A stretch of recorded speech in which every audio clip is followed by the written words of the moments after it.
Boom. WNBC. Gentlemen, we'll do it live.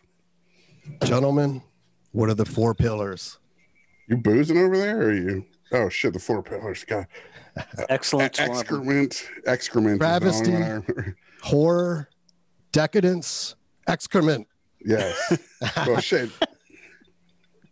I don't know if excrement fits in that one anymore. It sounds like things you like. Ah, no shit. So now What do you landed speak for on yourself? I happen to be a scatologist. landed on the fecal. Like Mozart and Mike Patton. So yeah, cheers. Are you drinking anything? You want to toast to Mighty My coffee. Coffee, smart man. I'm drinking Soul Boxers bourbon old fashioned mix. This is not an official sponsor, but we are homeboys with the dudes at Soul Boxer, and they did hook us up with some bottles. Little Soul Boxer hat here. The shit is great. We hope to make them a sponsor, but you fuckers have to subscribe for anyone to want to be our sponsor. You fucking cheap bastards. Actually, that's not even money. That's subscribe. I'm talking. I feel like the only people who watch this do subscribe, so we're just yelling at our only fans. We probably have less now after this. Anyway, we're here with Sean fucking Hansen. A brother from another mother. Best friend 20 years ago. We were just explaining to him, and he has no hard feelings because he's kind of similar, where we grew up moving every 2 years or whatever and would make these tight ass friendships. But if we kept up with everyone, there'd be like this Rolodex of hundreds of people and shit by now. So we go the opposite way and just, if we became great friends with you and then moved on, you never heard from us again, sorry and shit, no offense, but that's just the lifestyle. So we haven't talked to Sean hardly at all in 20 plus years, right? It's kind of cool to do it this way too, to circle back after a long time and catch up and have all this stuff to talk about and see where you're at in your lives and everything. You know, that's definitely more interesting than hearing about how work was that week and shit, you know? Right. Yeah. So I recognize people need that.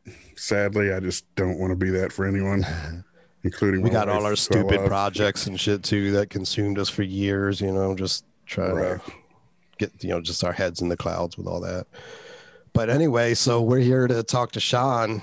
The actual legitimate purpose of this, or the, you know, official, I'll say, purpose of this was to discuss your favorite movie, which is for me, yes. Dead Poets Society. Just about it. Dead Poets Society. Yes. That was actually, like, I mean, I think I first brought that to you, right? Like, I forget, but no, I believe so. I remember watching it with you. Yeah, and being part of it. And, it's an incredible movie. It really is. And I was like, when we ask all our friends what their favorite movie is for the purpose of the show, for you to have answered that that's still your favorite movie was so heartwarming to me, man. Like. And I didn't even guess what your favorite movie would be, but like when you threw it out there, I was like, yes, you know. I mean, we were barbaric yawping through the streets and shit, and carpe diem and all that, you know, back in the day. I remember walking. It was after a Red Sox game, I think, in Fenway, going up the subway, or going. Maybe we were going into Fenway, going up the subway stairs, and out of nowhere, I just did a barbaric yelp, and everybody stopped around us like, what the hell are you doing? That's what we used to do, dude. We were definitely getting our Dead Poet on for a minute, man. Yeah, we were. A few years. Do you remember that time that you and I were helping one of your friends with some job they had of clearing trees, cutting trees down and shit? Do you remember that? And I was like, give me a barbaric yawp, dude. Yep, I remember that.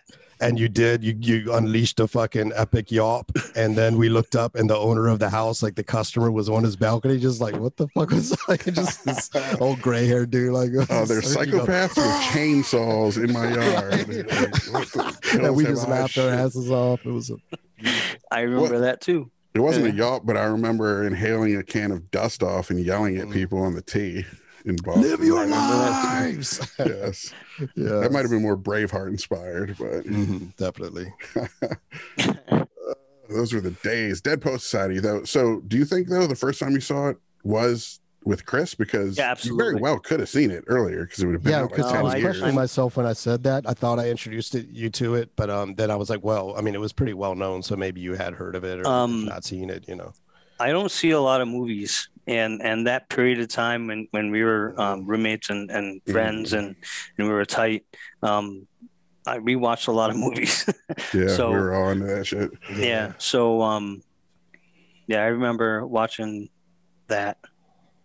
That might partially explain why, after all these years, it's still your favorite movie, because you're not a huge movie guy except for that period. So Yeah. Do you find that the message of it that feels so empowering when you're young, the carpe diem, seize the day thing? I don't know about you, but I feel like I totally squandered that shit, and like I should have been watching this movie weekly throughout my life, and maybe I would have made more of my life and shit. I remember when you guys were talking about leaving Greater Boston area and heading west and doing screenwriting, trying to get into the business. You had, this is even before I had my kid and all this stuff. This is way back. 20 years, at least 21 years. Yeah. Probably. And you guys were talking about going west, and I remember Chris inviting me to join you guys and go out there, and I often wonder how things would have been different had I That's a big one. made that difference choice. So yeah, it's been yeah, a lot of stuff has gone on since there were two paths in the wood or two roads in the wood. I forget the exact quote, but it, you know, I took the one less traveled. I took the one less traveled. Yeah, I guess that's what we ended up doing. But yeah, that's exactly the moment you're talking about where you do see two. It's that Good Will Hunting. I got to go see about a girl shit, you know. I got to go see about screenwriting. You made the right choice, trust me. I'm fucking going it off. I don't know. I mean, in Good Will Hunting, I wonder if in Good Will Hunting, if 20 years from then, he's like, fuck, she turned out to be a bitch. God, that chick, I got 3 kids with a psycho. Right. Got daddy issues. You knew that from the movie. The girl I was dating at the time, who ended up being my wife and the mother of my child, turned out to be a mega bitch. Right. So yeah, I met her once. I believe I'm pretty sure it was her. Because you went back to visit once. I went to visit you once, and we remember we met up in this park and stuff. I'm pretty sure. Yeah, that was her. It was but anyway, not that I have anything more to say. I just remember having met her. But yeah, she was a bitch. Dude. I was like, you can do way better. Dead Poet Society, did you have any teachers like a Keating growing up, or did your teachers all suck? I feel like all mine were half-assed. I always wish lunch pailers. Like, yeah. I had a physics teacher junior year that really sparked my interest in just physics and that's awesome. The science of it. Great subject. But other than that, definitely like Carl Sagan territory. Not too many have inspired me. It was kind of just a daily routine of going to school, doing the work, and leaving. I'm not gonna lie. When I watch this movie, I kind of come away sort of wanting to be a teacher. Because I wonder if there's any more important. Like, my wife is a teacher who works with deaf and hard of hearing kids in the inner city and shit. And it's, I don't believe in God, but it's fucking God's work, as you would say, you know. And then I do this stupid shit with make 'em ups and right. Like I mean, I guess you're improving the world in some way, but you know, when you make art and everything, of course, but yeah, it doesn't seem as concrete. Some people would say, if you make Cactus Jack, you made the world a worse place. Right. That wasn't the intent, but I don't know that I'd want to be a teacher in me neither. 2021. It's impossible to do anything without offending somebody. Stepping on landmines. Well, there are other ways to teach. I mean, even just having these kind of conversations teach, and we're certainly offend. We're certain to offend too, as you know. So. Oh yeah, I'm sure. Well, the thing about Keating was, in this movie, it proves that even then, you couldn't be that kind of teacher. Yeah, that's what's fucked up. That was the message of the movie, exactly. Yeah. Yep.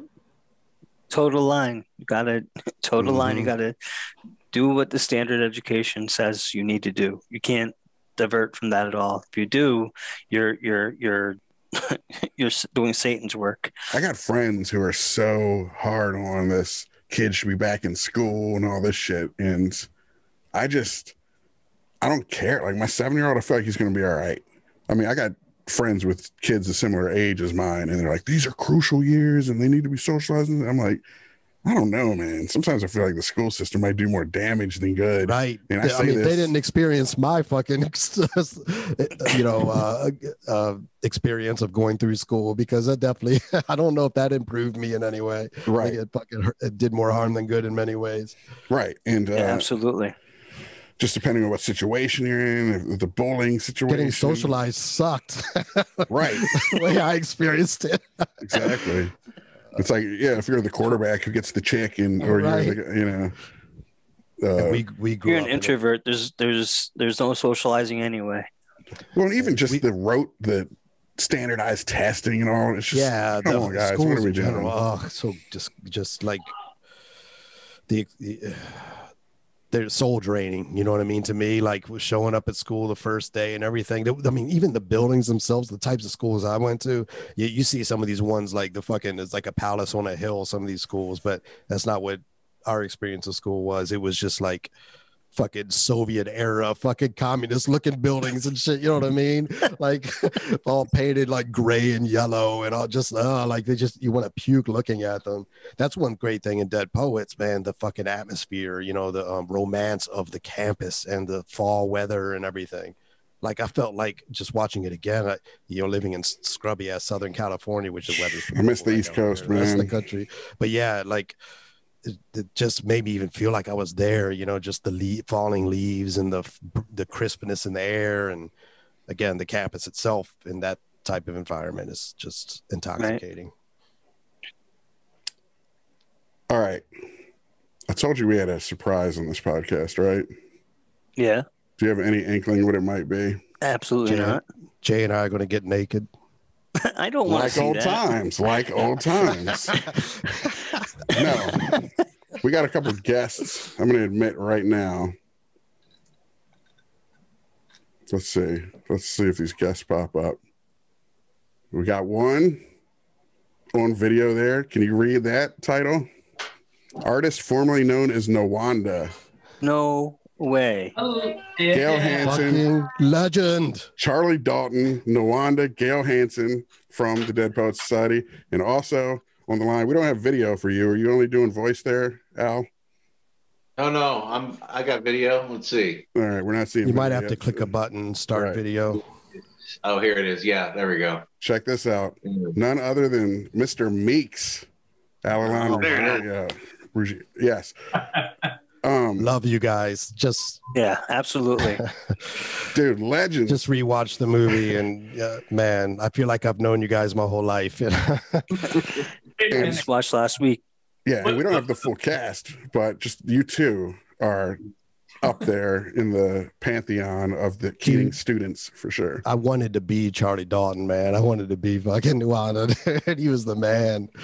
Total pin. I think my favorite part during filming was when we were a couple days into it, and Ethan and Bobby were like, "I want to play that role."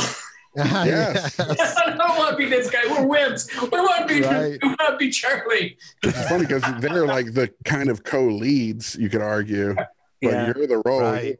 You got the juice, man. And then you brought the girls to the cave. Meeks was the guy who first said "Carpe diem," seize the day. Yeah, he's the one who actually the definition. Yes, you got the line. That's huge, dude. Meeks was super endearing, man. The Carpe I also have Radio Free America, which I'm very proud of. Yes. The thing about Meeks is in the Dead Poets Twitter sphere, he's known as Meeks, the freak between the sheets. Yes. I can see that. It's very true. Totally can, yes. A late bloomer. I have a follow. That Revenge of the Nerds thing. Oh, exactly. Yeah. Jocks think about sports all day. We think about sex. Right. So I love the radio shit with Pitts and yourself, by the way. I don't know if you guys prefer us to call you Al and Gale, or if we say Yeah, the me, characters. Charlie Dalton here, and shit. If you still go by Nuwanda, I would. Oh yeah. My friends and my family call me G. All right, G. Okay. So Oh, you G. feel free to call me G. My man. G dog. Or whatever. You should hear what my wife calls me, but that's not for polite company. I still answer though. Yes. Right. Must be talking to me. I want to ask you guys, one thing we've wondered is that movie had such an impact on so many young men like us when we saw it. The whole seize the day, carpe diem message resonated hardcore. Every time I watch it, it still does. Unfortunately, like with most great movies, that feeling lasts a few days until I go back to just sitting on the couch and not seizing the day. Reality whatsoever. hammers itself. But, Reality. Yeah, going back to reality. Yeah. Right. But I was wondering how profoundly it impacted you guys, being a part of it, living with it, being around fucking Robin Williams, who to us is a god, or, you know, at least some kind of demigod, and should be on some kind of Mount Rushmore somewhere. And I tears in my eyes watching the movie this time. Just it's the first time I've watched it since he left us. Yeah. But did any of that have that effect on you? The same effect that the movie had on all of us? Did you feel it tenfold being a part of it, or was it when you make a film, the process sucks all that out of it? Or I don't know. Were you barbaric yawping and shouting carpe diem Sucking from the the marrow rooftops from life, right? Yeah, after shooting it? Well, I think we literally were, you know, were doing that as we're filming it. Sure. I mean, I had a profound effect on me. I was in the moment, you know, living those moments with the whole cast, Robin and Gale and everybody. So, yeah, it certainly did. I remember as a 17-year-old pipsqueak being very profound, like just being so so caught up in what was going on, and yeah, and how, you know, profound the script was too. I felt very privileged at that time to be a part of something like that. But, you know, when you're making it, you don't really, I don't think you fully grasp. None of us really knew how popular film was going to be. Yeah. We knew it was a good script, and we had Robin Williams and Peter Weir. These are all great elements, but it could never be seen. You know, that's just it's reality. It's possible. Right. That's the reality of it. So it's a job. It was a fun job. Had a great, I mean, it was one of the best jobs I've ever done. Have yet to have something that is such an amazing, you know, ensemble of people. You could really feel it, you know. And just being around Gale Hansen, I mean, you just can feel the energy. That's one thing I wanted to ask you, but magnetism coming off of them. We want to hear from him as well, but that character Charlie Dalton, I wonder, was Gale that at all for you guys on set? Were you a bit of a Charlie Dalton, Gale, or was that a stretch for you as an actor? You know, are you more introverted? Well, as a human being, I'm more introverted. I mean, it took me a while to, you know, put my finger on it. But there's this short film called "Who Am I This Time?" Jonathan Demme directed, Brandon and Chris Walken in it, and it was like, that's exactly it. If I mean, I don't know if I'm a little bit spectrum-y or what, but I don't know, maybe my upbringing, the environment, but it led me to be, you know, either all on or all off. Mm-hmm. And it was working with Sandy Meisner that gave me the tools to,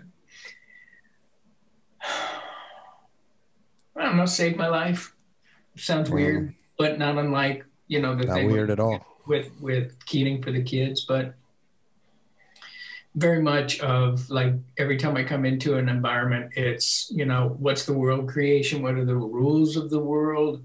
Who are the main characters? What is it that they do? Who has the power dynamic? What are the relationships? Are you saying you carry all that Meisner technique over into real life when you go in a room? Every day, every That's interaction. awesome. Interesting. Yeah. It's literally the only thing that can ground me. And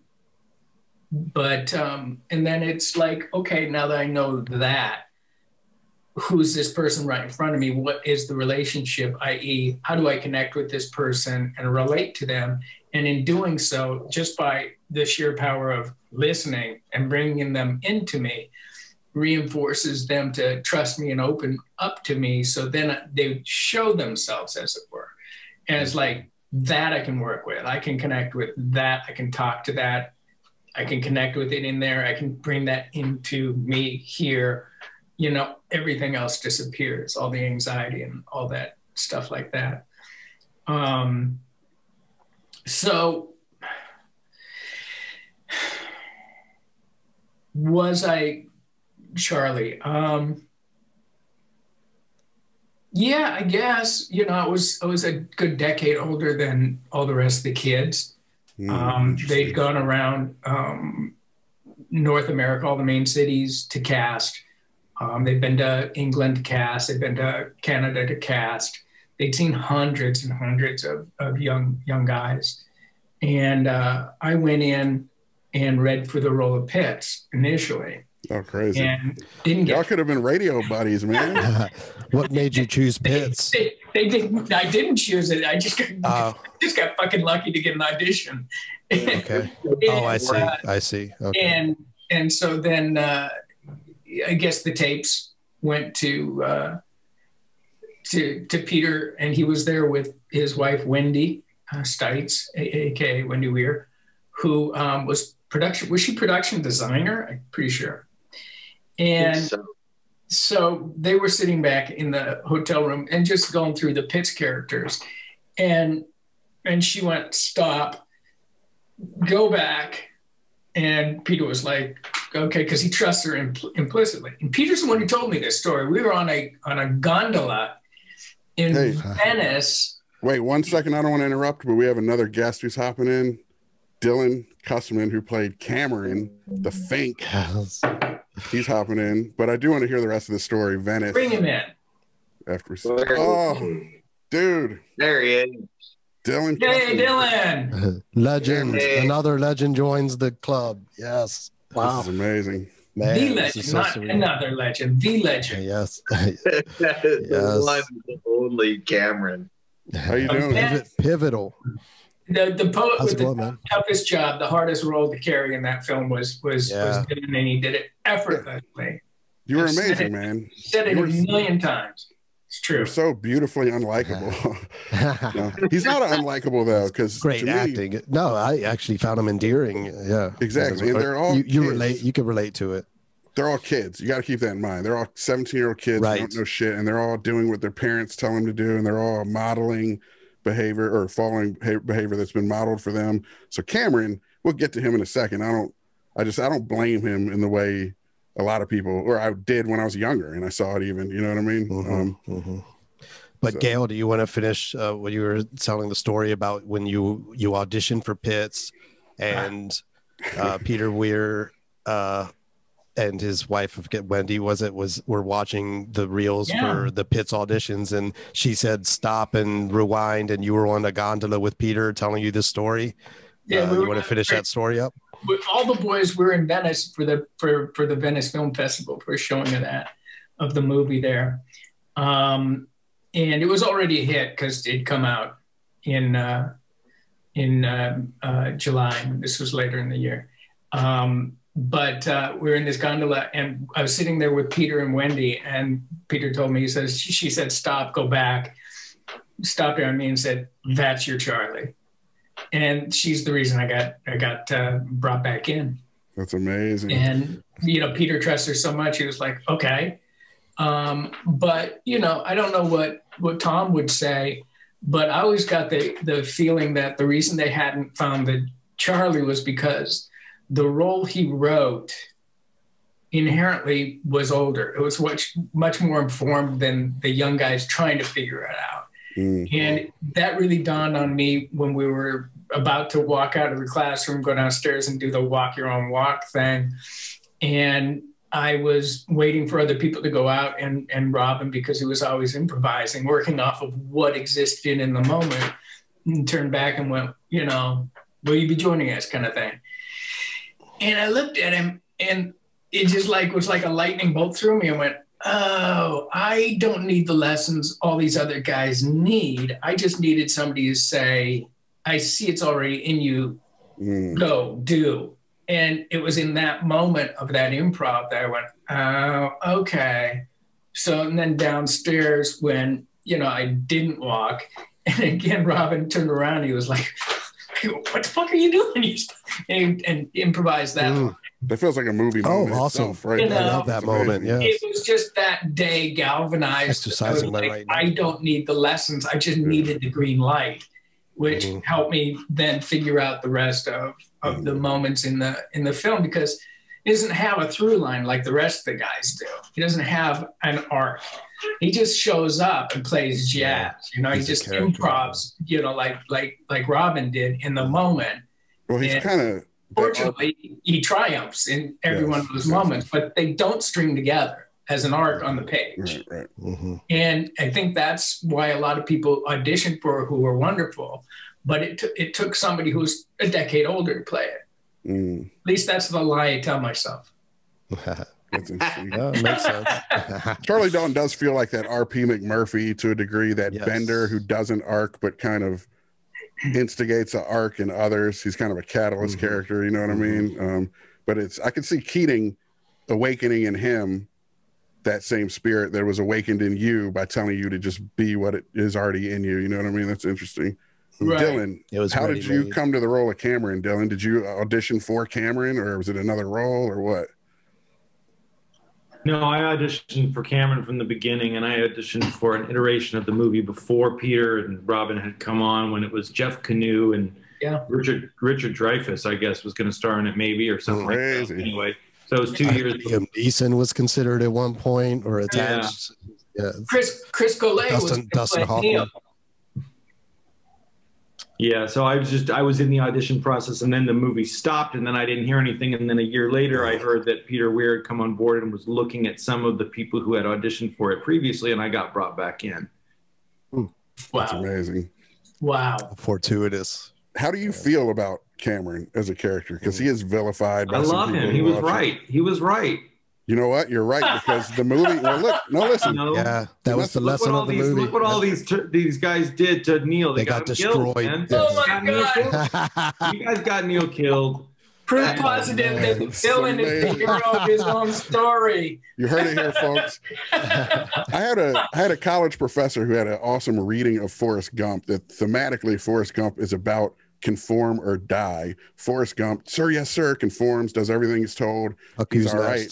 Jenny, who is counterculture and pushes back, gets fucking AIDS and dies, right? So to a degree, that's what you're talking about, is that his character conformed and lived to fight another day and maybe had kids and was successful in life, while Charlie Dalton might have got kicked out of school and Keating got fired and Neil ended up killing himself. I mean, I had the great honor of working with the great Cliff Robertson a couple of years after we made Dead Poets Society. I was in a movie called Wild Hearts Can't Be Broken.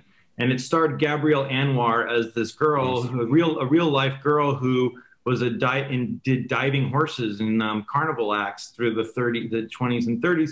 And she went blind because she landed in the water with her eyes open once, and it busted up her cornea. And she went blind, but she kept diving horses through her life. She was this blind diving horse girl. And they made a movie mythical. At Disney about her, and I played this little part, and it was about her and her journey. But Cliff Robertson played the old carny guy who was running the diving horse act. And I'll never forget when they started the EPK with Cliff Robertson sitting in the chair, and they said, "So Cliff, what's this movie about?" And Cliff Robertson said, "Well, it's about this old carny hand. And he's running this carnival, and he finds this girl." And he told the whole story of the movie through the perspective of his character. Because as far as he was concerned, he was the star of the movie. So actors are kind of constrained, I think, in a certain way to telling a story from their character's perspective. I was right. And now Neil is gone. Right. So what is the story to Meeks? That's so hardcore. It kills me. Damn, like, I want to hit you again. Survival of the fittest shit, man. The name is Nuwanda. Fucking no, that is interesting though. Al, I would love to hear what you think. Meeks is what was Meeks's POV of this story? What is the story through the eyes of Meeks? You know, through the eyes of Meeks. I mean, that's the sequel. Another unfortunate last name. Meeks is some workplace shooter years later and shit. Right? Let's do it. No, I do wonder though, right. and this is for all of you guys, I would love to know where you think your characters ended up as well. Like you can make that part of your thing. Like, do you think? Well, yeah. Where are they today? I mean, we've actually already discussed something like this before. Right. Cool. You know, in my mind, Meeks, if you think about how old the kids or the guys were, Meeks went to Vietnam. Right? A couple of the guys I hadn't considered that. 1959 into the 60s, you know? So that's what in my radio story, he was a radio operator. He very well would have been a radio guy, which would have made him a target and more likely to get killed too. Exactly. Man. You know, his I think he had some sort of affection for gadgetry and electronics, and then maybe he went into the military. Maybe he'd be an officer, military man. Most you likely, know, he'd have to go to college to be an officer. Right. But he was in prep school for college, so it makes me really sad picturing Meeks getting just ventilated in the jungle and dying. Oh man, let's hope not. And shit. He got a purple heart, man. I kind of like that. What do you think? That's true. It's poetic, so to speak. Yeah, there's something about that I like. That, you know, he kind of reminds me of. Do you ever see More American Graffiti? The guy, the Toad. The guy. You've seen American Graffiti? Yes. Yes, of course. Yeah. Okay. So you know, Martin Smith. Yes, thank you. Yep. He winds up in Vietnam in More American Graffiti. You know what I mean? Like that's the correct name. He winds up in Vietnam, and I mean I won't go into what the storyline of More American Graffiti. I mean, I guess I kind of thought of Meeks as that character, as like that nerdy character that, you know, as he ventures off into the 60s. That's, you know, a lot of young men wound up that way. I remember my father was kind of the same age. Yeah, I was too. And he has a lot of buddies who went off to Vietnam. It's very tragic stories of his friends. That whole generation of young men, a lot of them just decimated, you know, from that war. Those are the kind of men that go to war. Keating students, you know, young men. Right. Oh yeah. All kinds of kids went. All kinds of young men went to the war, to the Vietnam War. You know? I'd be curious to hear what the other guys think their characters ended up, what situations they ended up. I just meant young men in particular, not that demographic exactly. But Gale, there's a point in the movie where Neil very early on is talking to you guys about disobeying his dad, and you're kind of telling him to go fuck himself essentially, and he's like, oh, easy for you to say, Mr. Future Lawyer, Mr. Future Banker. Right. Yeah. Do you think banking he had family money was in Dalton's future? Well, honestly, I mean, because there's a strong Twitter following out there for this thing, and so I've had the opportunity to really mull it over for a long time, and fan fiction, as it were. I think that homie got kicked out of Welton. Right. We know somebody else. And, you know, he ended up at Groton. And I love that Dylan still defends Cameron. It's beautiful. Just to finish, went to an Ivy League school, did the 5 deferments in order to stay out of Vietnam. Like Meeks' family, mine had money. And in order to leg out, not having to go, probably got married, had a couple kids, you know, but before that had been, you know, part of the beat scene, the folk music scene in Greenwich Village, and went into jazz. And then sells out and goes to Wall Street or politics or something. Yeah, absolutely. Ends up, you know, married with kids. Cynical outcome. Got to get the money. Ends up divorced with a new trophy wife. Ends up embroiled in the SNL crisis and loses everything, burns his career, And because here's the thing, it's really easy to paint like yourself in a self, or your character or whatever, in a self-idealized way of like fucking everything worked out. He was a hero. But the nail that stands the tallest gets the most hammer. And the truth of the matter is that, I mean, we've all run into people for 30 odd years who say, you know, I wish I would have gone to Weldon. Like, no, you don't wish you would have gone to Weldon. You wish you would have gone to Weldon. You wish you would have been in Keating's class. You wish you would have been one of the 7 poets in the Dead Poets Society. Yeah, the rest were... The rest of the school, none of them knew about that until the phone call from God assembly. One of the greatest moments in film history. Yes. Ultimately, it's right there in plain sight that, you know, carpe diem all you want. We fought the law and the law won. I got expelled. Robin's career is in flames. A kid died. The school ended up covering its ass, and the powers that be, you know, went back to business as usual. That place did not change. We did. We lost. The standing on the desks moment at the end was so triumphant, you know, in the face of all that. Yeah. But what are the repercussions of it and everything? Yes, like how... I'm sure they all face consequences now. You know, Dylan, the rest of your life. I think Dylan, you had argued, because originally Cameron was supposed to also stand, right? And I had read this at least, that you had argued to have him not stand because it didn't fit his character, and Weir acquiesced, actually agreed with you that he shouldn't stand. Is that accurate? I didn't insist. I just asked after you suggested on my first meeting with Peter, which is what I feel like might have given me a leg up on getting the role. Peter, he knew I had read the whole script, and he said, "Do you have any questions?" And I had this moment of deliberation of, should I bring up any sort of critical analysis of the script right now, or should I just say, yes, it's great and I'd love to do it? And you seized the day. And I said, I don't think Cameron would stand on the desk. I love it. And he was like, thank you. I agree with you. Thank you very much. And amazing. So we I love that. Woo! You know, and he ended up not only not having Cameron not stand up, half the class isn't standing up. Because Peter a few guys looked there around and he said, guess what? Half of you wouldn't stand up. Yeah. So that's the way it's going to be. And I love the guys. This kind of iconic image at the end of the movie of like, holy shit, not everybody would get up there. Yeah, but you got to love the guys who weren't part of the Dead Poets who did.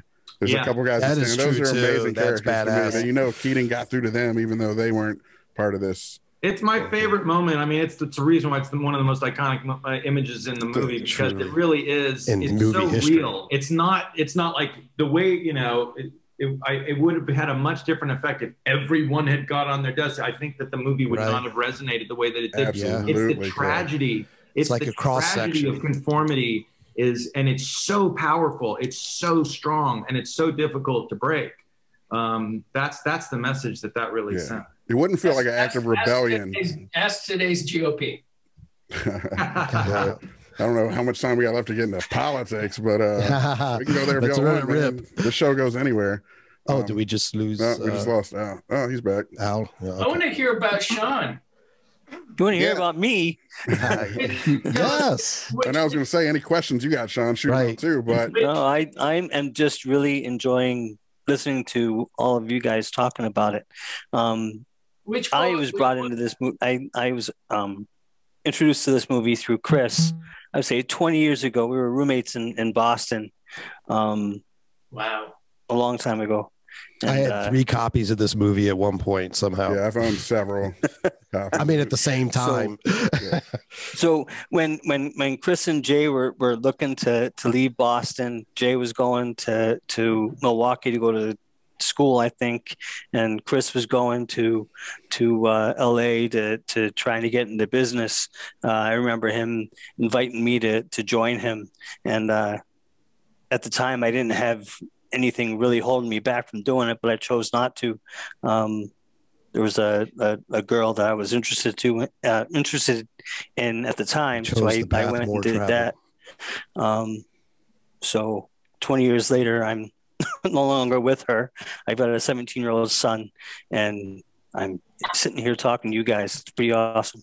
He stayed in Boston to see about a girl instead of leaving, right? He made the right choice trying to get into Hollywood. Were you starting to ask a question, Gale? Like which poet or something did he identify with or something like that? Which one would you have been? I remember you telling me this in the past, but I'm curious what your answer will be now. Good. I would say I'm Neil. Interesting. Interesting. I always was forced as a child, as a young man, because of the parenting, to do things a certain way by my parents, particularly my stepfather. And I've met him a couple times. Right. It's funny though, because I could relate to Todd too. Todd was incredibly bright, but he had no confidence, and I could relate to that. And that's probably why that I really enjoy this movie as much as I do, is because I can relate to so many different characters on so many different levels. So it's really an amazing piece of it. To see, Todd stepping up on his desk at the end, because he truly loved John Keating so much that he absolutely had to do it. It wasn't even a choice for him. Some of the other guys in that group that did stand up, it was more of a choice, but for him it wasn't. And that goes back to the barbaric yelp and John Keating making Todd Anderson get up and recite that poem that Todd had memorized. All these other guys were going up there and they were talking and they were doing their poem, and they were reading it, or it was really short and sweet, like yours, Gale. The cat sat on the mat was my favorite. I love that guy. So yes. and like I said, I could really relate to so many different of the characters in the movie. It is a huge tragedy for Neil, who wanted so badly to experience different things in his life that his dad wasn't willing to let him do, because I feel like his father didn't experience the things that he wanted. He wanted to be a doctor or whatever, but I don't think that he wanted his son to get into the arts or do things that won't give him an income. And I think that income and status really meant a lot to his dad. Hey guys, did your parents push back on any of you becoming actors? Did any of you share Neil's story, or were they all pretty cool, supportive? Not to cut you off, Sean. Excellent shit, okay. By the way. Love you, dude. Anybody? My parents were always very into it. That my parents were both very supportive of me becoming an actor from a very early age. That was one of the things that they, both my mom and my dad. In fact, my father, when I told him that I wanted to get serious about it, I told him specifically that I wanted to go to the Performing Arts High School of Philadelphia, which meant we had to move. And I was only 12. I didn't really understand what it meant. Wow. We would have to move for that purpose. Wow. We had to uproot our lives in New Jersey and move to Pennsylvania to do. That's amazing. Best school to go to, and he did it to his credit. Looking back at it now, I'm going, oh shit, that was kind of like a big ask of my dad. Big. But I gave him a choice. I said I either want to go to Votech or I want to go to Performing Arts High School. But if we go to Performing Arts High, we got to move. I could have stayed and gone to Votech I was going to go into auto mechanics. I was going to go into automotive. Crazy. What I was going to do. And I remember he came into me and he said, he mulled it over for a week. And then he came to me and he was like, hey, I don't think I want you to become an auto mechanic.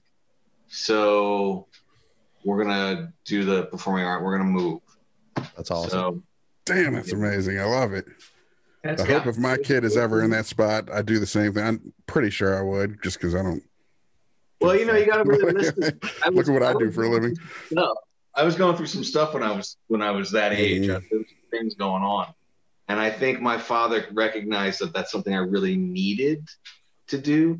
You know, even if I needed to do something, I needed a path at that age. And even if it was Votech, that would be okay too. But I needed to, I was at a crossroads at like 12. Commit to one. And yeah.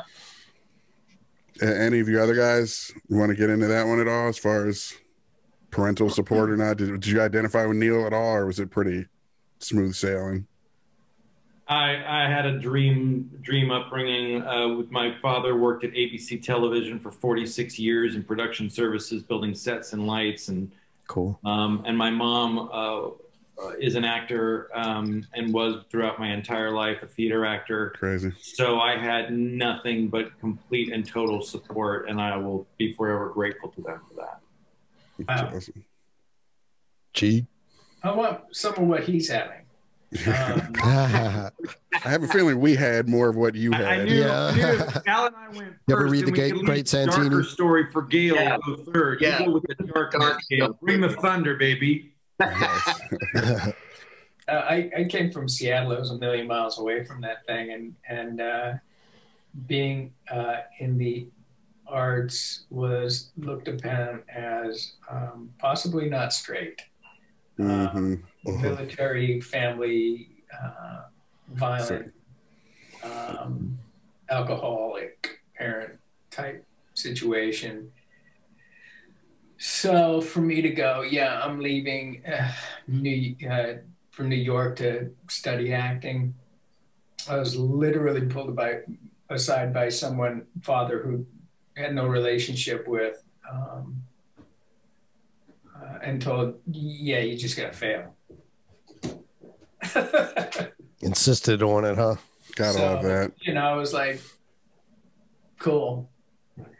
But, you know, many years later, after this had come out, I was getting married and the family showed up. And, you know, my dad was like, I always knew you'd make it.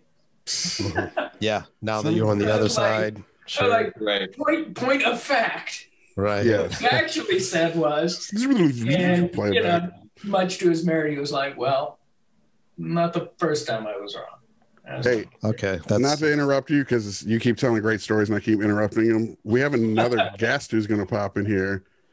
None other than the man whose brainchild the entire thing was, Oscar-winning screenwriter Tom Schulman, who wrote the film. And as far as I know, put Carpe Diem in the American lexicon, because I wasn't aware of it prior to this film. How the fuck are you, sir? I'm great. How are you? Thanks for having me. It's an honor. It's awesome. Truly honor. Oh my God. I see a couple of the guys here. Yeah. Yes. Yeah. Dylan, Al, hey. Oh my God. Artist. Gentlemen, what are the four pillars? That's great. Yeah. That's great. Gale, how you doing? I'm good, Tom. It's so good to see you. Ditto. Everybody's doing well in COVID, I think. Everybody looks healthy, pink cheek. Yeah, we've dodged it so far. Everybody in the second row looks great. Everybody up top, I can't speak to. I think the last time the four of us were together was at the Norman Lloyd tribute. That's right. Who, by the way, is 106 as of this moment and still going strong. And wow. If we were here, I'm sure he would send his love. Oh, my God. I almost asked Dylan, because Gale mentioned that you were tight with him still. I didn't want to press you in any way and try to get others on. Gale and Al and I went to his 106th birthday party last year. That's amazing. And that is amazing. He might be 107 now. He might be 107. I don't know.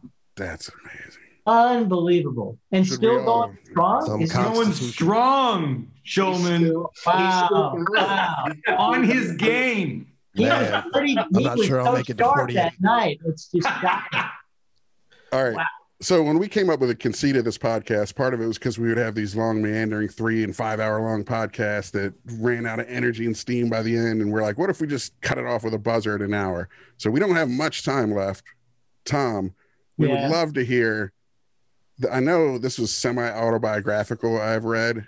Was there a Mr. Keating in your life that you want to speak about at all? Yeah, there were sort of two. Yeah, the character in the movie is was in my mind kind of a blend of two. One was Harold Clurman, who was came to this workshop that I was at here in Los Angeles about 4 times a year to review the work. His teacher was a guy named Jack Garfine. His student was Jack Garfine, and Jack Garfine was running that workshop. So Harold Clurman, who was sort of one of the grand, masters of American theater in the 20s, 30s, 40s, etc. By the time I met him, he was in his, I think, mid 80s, but he was still this volcanic, brilliant presence on stage. He would just, get up and talk for 2 or 3 hours, and it was as if he were everywhere on earth throughout history. He knew everything. It was shocking, and I wanted to write something about him. So I started this process with him, and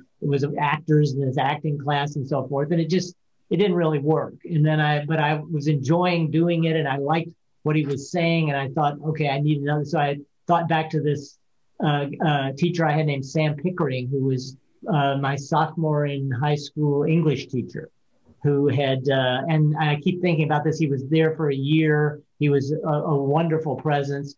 And when we came back junior year, he was gone. And there were rumors that he had an affair with the headmaster's wife or daughter. Or further improving the legend. Yes, and we were just too scared to ask.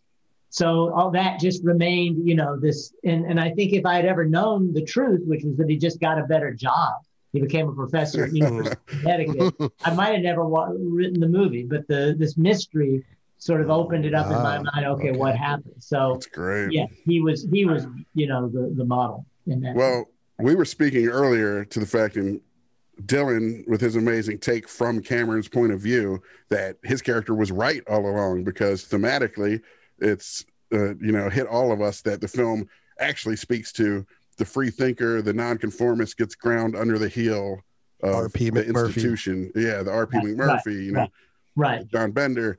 So when you set out to write this, are you, because I know you've written What About Bob and Eight Heads in a Duffel Bag, Another like great movie. comedies, amazing comedies, but this is a pure tragedy, though there's the Pyrrhic victory of the triumphant desk standing at the end, that the rebellious spirit lives strong, but those kids probably paid for it as well. How many hits on the ass did Todd get? Exactly.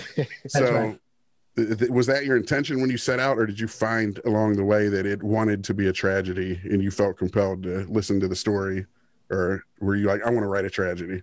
No, I didn't want to write a tragedy, and I do think I set out to sort of lionize this all the things that the teacher was talking about, that Keating was saying. But the story just, it kind of somehow took that turn that there were going to be consequences for these students for that, following his advice, so to speak. So, it turned into what it turned into. And I don't think I ever saw it as a tragedy, because I think that what he taught, they stood up for, and that would go on, whether, as individuals or even whatever happened to him, he would always have that.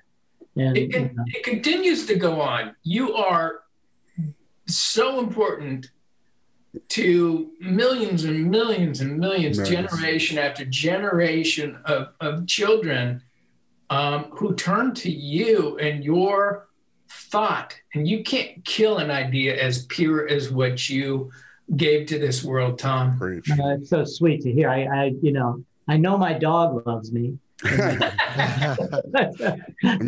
that, it's but thank you, Gale. That's really count us among the ranks of those millions for sure. I mean, Sean, our friend, this show is about somebody coming on to talk about their favorite film. Sean, our old friend who Chris introduced to the film, still counts it as his favorite, and to be honest, it's quite possibly ours. We just have a very hard time wrapping our mind around the favorite thing. We realize it's absurd that we ask others to pick one while we can't ourselves, but it is very much there as a possibility. And I can't wait to show it to my 7-year-old son. I'm trying to struggle with what is an appropriate age to show this to a kid, because you, of course, want your kid to be a free thinker and question authority and everything. I don't know, the suicide themes, etc.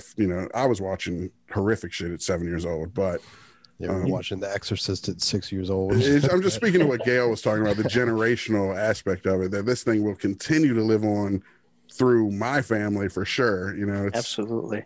Yeah. Well, that's Mine too. it's just, you know, gives me chills to tingles to hear you guys say that. And I'm honored that you think it. So, yeah. oh man, I mean, again, Phenomenal super honored. story. The carpe diem of it, was that something that was going around? I feel like you reintroduced it or introduced it to the American lexicon. Is that, am I making that up, or was it something that was? I think so. I don't. That's fucking huge. We're screenwriters, dude. Is. I mean, Yeah. you won an Oscar. You beat like Woody Allen and amazing Soderbergh for an Oscar that year, which I would love to hear about. But even more importantly, you put a stamp on the public consciousness in a way no award will ever transcend. You know what I mean? Carpe Diem was huge and life globally, the entire friggin' world. I can't tell you how many people would go tell me like, you're huge in China. I'm like, the three of us were yelling barbaric yops and carpe diem from the rooftops, like literally almost. You know, we were yelling in the streets and shit. So yes, it hit us at exactly the right time in our lives to inspire. And it will continue to. It resonates, and it will for anyone who watches it. It's just that it's a truism. It's perfect. But again, do you realize that, or is it only when people illustrate it to you? I think, you know, you know, when you're a writer, you tend to try to move on. You're already on to the next thing. When the movie that hopefully the movie that you wrote comes out, you're Oscar, you know, involved in a thicket of other issues. So, you know, it just, and certainly when I wrote it, it didn't, you know, you're looking for a solution in a scene. Right. You know, you're just trying to solve the scene. That's what's so great, you know, that if something comes that continues to resonate, great. But, you know, you just, so, and, you know, I did take Latin in high school, hated it, but it gave me, you know, some things, and Carpe Diem was one of them. I'm just saying, as a writer, I mean, that's what we are first and foremost. And I can't imagine putting a stamp like that, as I said, on the public consciousness globally, as Gale said. That's amazing. And that's what you hope for. But I love that it was just through the process it came to be. It was like what the scene demanded, what the characters demanded, you know, and it came out. It's not like you tried to manufacture this movie moment, you know? Yeah. And the way it was shot and edited is fucking amazing. The haunting faces of the young men, Robin whispering, everything's pitch perfect, man. Unbelievable. Yeah. Yeah. Was there a Dead Poets Society in your school or something like it, or was that a completely invented thing? Mm-hmm. Okay. Is it something and, you you know, it wish was one of those existed? things where they wanted to change the name of the movie. They didn't like the name of the movie. Yeah, And it sounds like the average audience member hearing Dead Poets. What the fuck is that? Right. Yeah. Right, I'm so glad they kept it. I think they said, you know, it's the 3 worst words that you could put in a movie. Dead Poets Society. But they, and, you know, they even had a contest amongst all of the Disney employees in the publicity and distribution department. Everybody had to submit 10 alternative titles. They handed us a big sheaf of alternatives. Do you remember any of the other ones? Well, the only one that stood out was the one that the studio mandated was going to be the name of the movie, which was Keating's Way. Which made me just want to throw up. And it was on Keating's Way? Yeah. For the first few days, it was on the sticks, you know, man. And it was like, oh my God. And finally, after about a week, Peter Weir said, we're not naming this movie that. Take that off. Thank you, Peter Weir. On, and you can fire me. That's it. And but I knew something that no one thought of, which is that if you just change the name of the club that they found to something else, you could name the movie after that. But I didn't want to lose it at that point, so I. No, it's perfect, man. I'm so glad it stayed as it was. Yeah. I don't know how much time we have. This buzzer is rude, and it is going to be. Apologies up front, but a little hilarious, I think, to have this amazing Oscar-winning writer we revere get cut off by this buzzer harshly. But do you feel throughout your life you've taken your own advice with the Seize the Day, or do you feel? Can I say one thing? Yes. Can we just seize the day and start something new here called Hard Out Overtime? For sure. We've talked about it plenty. Overtime with? Yeah. If you guys want to stick around as long as y'all want to stick around, we will be here for special days. Case. Like, yes. I will sincerely apologize when I have to cut out at 7:30 sharp. I will sincerely apologize now. Oh, I have a 9-year-old. Yeah. Wow. You got one. Look oh at my this. God, Gale, that's shit. great. Nice. That's great. Yeah. I'm more than willing to break tradition. I mean, in the spirit of Mr. Keating, fuck our own self-imposed rules. And exactly. You know what I mean? Yes. And anyone, don't feel any pressure. Anytime you want to drop out, feel free. But if you do have to drop out early, if you got anything you want to throw in as far as, Well, I just wanted to say, in terms of asking, Tom about, what did it feel like to introduce, something to the American lexicon, to the cinema lexicon? I think it's important just to mention that we didn't set out to make an iconic film. And I don't think he set out to write one either. We set out to tell a good story. And much like Gale saying, his dad saying, I knew you were going to make it after Gale had made it. Mm-hmm. In retrospect, it's always easier to be like, oh man, you went out and you made this really important movie. There was an actor who auditioned for a role in this film, who auditioned for Gale's part, as a matter of fact, who was dropped from consideration, I heard, because he approached Peter during the audition process and said, Peter, I want to play this part because this is going to be an important film. And Peter went, I cannot work with you, unfortunately. Too much pressure. Hey, man, that's an amazing lesson. I love that. Yes. An important film. No, I want to know who that was. Who was that? I don't know who it was either. But we didn't set out to make an important film. We set out to tell a good story. You know what I mean? That was Tom Cruise's. That's beautiful. But yeah. I'm not sure if this. I know that Sam Rockwell had your part for a minute. Seriously? He would have been amazing. Yeah, he would have been amazing. But Gale, I'm glad it was Gale, but no one. I'm having Sam Rockwell. I worked with Sam on Law and Order, and he told me the story. Is that right? Ooh. Wow. I don't know what's that? I'm sorry. Say it, guys. He told you the story. Did he tell you the story about saying it was going to be an important film?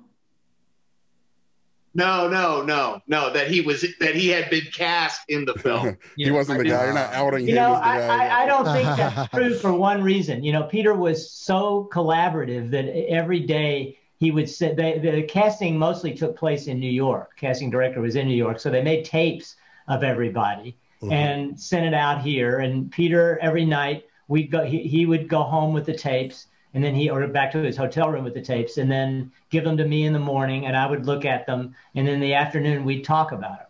And we always picked the same people, and that was it. Wow. That person got we looked at you guys. It was uncanny, really. But we would say, okay, who's going to be Nuwanda? Who's going to be Cameron? Who's going to be Neil? Who's going to be whatever? And it was just like, oh, I think it's number 4. And he went, I like number 4. That was it. So I don't remember, maybe Sam Rockwell, but I think we got it. We just picked who Peter was the one picking, but we just always. We had to say, yeah. Chris and I have this game we love to play, especially when we do movie reviews and talk about film on this podcast, of dreamcasting. And it's something we're pretty good at when we dreamcast our own projects and stuff. And, I can't imagine another cast. Now, a lot of you guys were young unknowns and everything, but it is one of the most perfectly cast films I've ever seen. And Robin being a part of that, Dylan, I think, mentioned earlier, right, that it was Richard Dreyfuss, or was that one of you guys mentioned? It might have been Al. I thought it was Dylan. That Richard Dreyfuss at one point was supposed to play Keating. Tom, you obviously would have been there through the whole development process. Were there other names that came and went? And I read Liam Neeson, Dustin Hoffman. There were a couple. Well, there was a director before Peter, and actually 2 if you count Dustin Hoffman, and so possibly to direct too, right? Yeah, he was attached to direct and star for maybe 4 to 5 months, and after the first production, they actually shot one day of the movie in Georgia. But Robin, who had been wouldn't say no, but wouldn't say yes, the studio was convinced he was going to show up and be in the movie because he did like the script, but he didn't show up the first day, so they canceled the production. Crazy. And the director had they were ordered to burn the sets and come home. So the director had the cameraman go down to one of the kilns where they burned the sets and shot that. And I got a call from Disney saying, we don't know why, but we have dailies. You want us to come see the dailies? So I went to the dailies the next day, and it was the burning of the set. Like some ritualistic sacrifice. Please tell me those tapes are in a storage unit somewhere in Cerritos or some shit. Yes. It was his comment on, you know, the whole notion that it had been canceled. So he was given 10 days to go out and set up the movie at another studio, but only with actors that he had been pushing other than Robin, who were Alec Baldwin and Liam Neeson, those two. And I made the rounds with him, and, you know, we went to the other studio heads, and they looked at, you know, they had read the script, and they looked at the audition tapes, and they just went, you know, these guys, they were no names at the time. They did not have. So that was that. So Disney got the movie back, and they immediately picked Dustin to star and direct. And then when Dustin essentially refused to start on a certain date because he was going to be wrapping up Rain Man and wanted extra time, the studio gave him an ultimatum: you either start shooting November 1st or whatever, and or you're out. And he didn't believe it, and they were good for their word. And they called me the day he was supposed to be out they gave him till noon on a Tuesday. And at 12:01, they called me and said, Dustin's out and Peter Weir's in. What a business that. Yeah. I mean, you imagine they were talking to Peter Weir. Is Richard Dreyfuss just a myth, Tom? Is that a myth? Yeah, he was not. I don't remember him. Oh, okay. Yeah.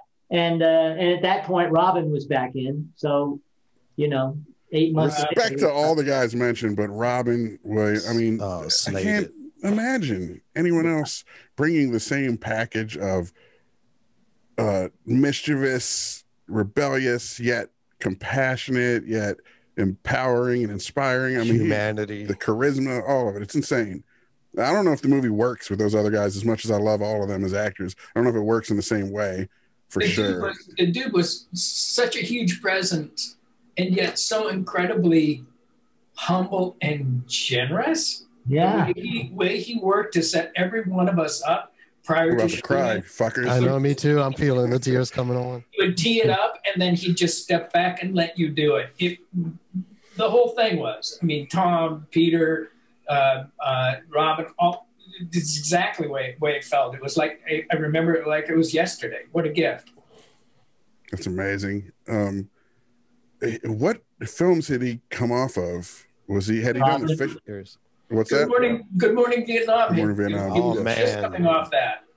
I mean, that was huge for me too. Yeah. So he was stepping up though from early on with Mork and Popeye up to Garp, where it's starting to get more dramatic, and then eventually moving into that territory, and then into even more dramatic stuff like Awakenings, and you know, where there's not even a hint of humor or anything really in his performance. But he had just done a movie for PBS called Seize the Day. I remember that film. Black and white. Yeah, where he plays an insurance salesman who does anything but. Very dramatic. Yeah. Very dramatic film. Yeah. I mean, a Juilliard talent and everything. Everybody knows it. Yeah. Comedians often make great dramatic actors. You know, those instincts. Yes. That scene in Good Will Hunting on the bench. Yeah. You know. There's so much pain in comedy. Yes, exactly. That's right. What were you saying, Dylan? I feel like you got good friends with Christopher Reeve in school. They were roommates, like buddies, like best friends, from what I read. Yeah, which is an amazing story as well. Yeah. God damn. Yeah, the night the movie premiered, I was in New York. Some of you guys were there, I think. Robin, Christopher was there. Robin was there. And we were all at some little restaurant. At one point, Christopher said, let's just go out and sneak in the back of the theaters around here where it's playing and see how it's doing. And Robin said, I don't want to do that. And Christopher said, no, there won't be anybody there. They won't see you. You know, you won't recognize us. It'll just be dark. Let's do it. And Robin's going, no. And I said, well, I'll do it with you. So we walked around to all of these theaters. I didn't know New York very well then, but he knew all the theaters where it was playing. And we went to one and the other and sat in the back and, you know, listened. And one time we walked in at the very end, and the audience actually stood up when the boys got on their desks and gave the movie a standing ovation. Oh my God. And Chris, I looked at Chris and he was just covered in tears. I said, are you okay? He said, I'm so happy for Robin. I'm so happy for Robin. And, you know, they were just so close. It was so nice. Well, I was going to say, it's interesting. Story. Yes, that's amazing. You hung out with Christopher Reeve in New York. I'm sure he wouldn't even remember me. I mean, I was just tagging along with him in the night of New York, you know, in the night. And knowing how much it meant to Robin and knowing you were the writer of it, I'm sure he did. But I feel like from what I've read too about their relationship, that Reeve was probably kind of a Keating to Robin as far as helping him or come Neil out of his Perry shell, and you know, exactly. That Robin would have been more the Todd to a degree, or the Neil who wanted to perform, but a kind of an amalgamation maybe of Todd and Neil. And that Christopher Reeve was instrumental in helping him learn to socialize more and put himself forth more. You know what I mean? Yeah. That sounds like they had a super special relationship. Yeah, that's probably right. Gentlemen, I must go. Tom, miss you. Love you, sir. Ditto, Dylan. Al, I love you guys so much. Thank you very much, Chris, Sean, and Hard Out. Thank you very much. And thank you so much. Thank you. Bye, Dylan. Bye, Dylan. Man. Great to see you. Honor, man. Thank you. Come back anytime. Thank you. And that goes for any of you guys. If you ever want to come back and talk about your favorite movie, that would be fucking awesome. I would love to know what each of your favorite movies are and have discussion. Actually, if we're doing overtime, we can get into some of that now. I mean, I'm just glad Dylan's gone. I never liked him anyway.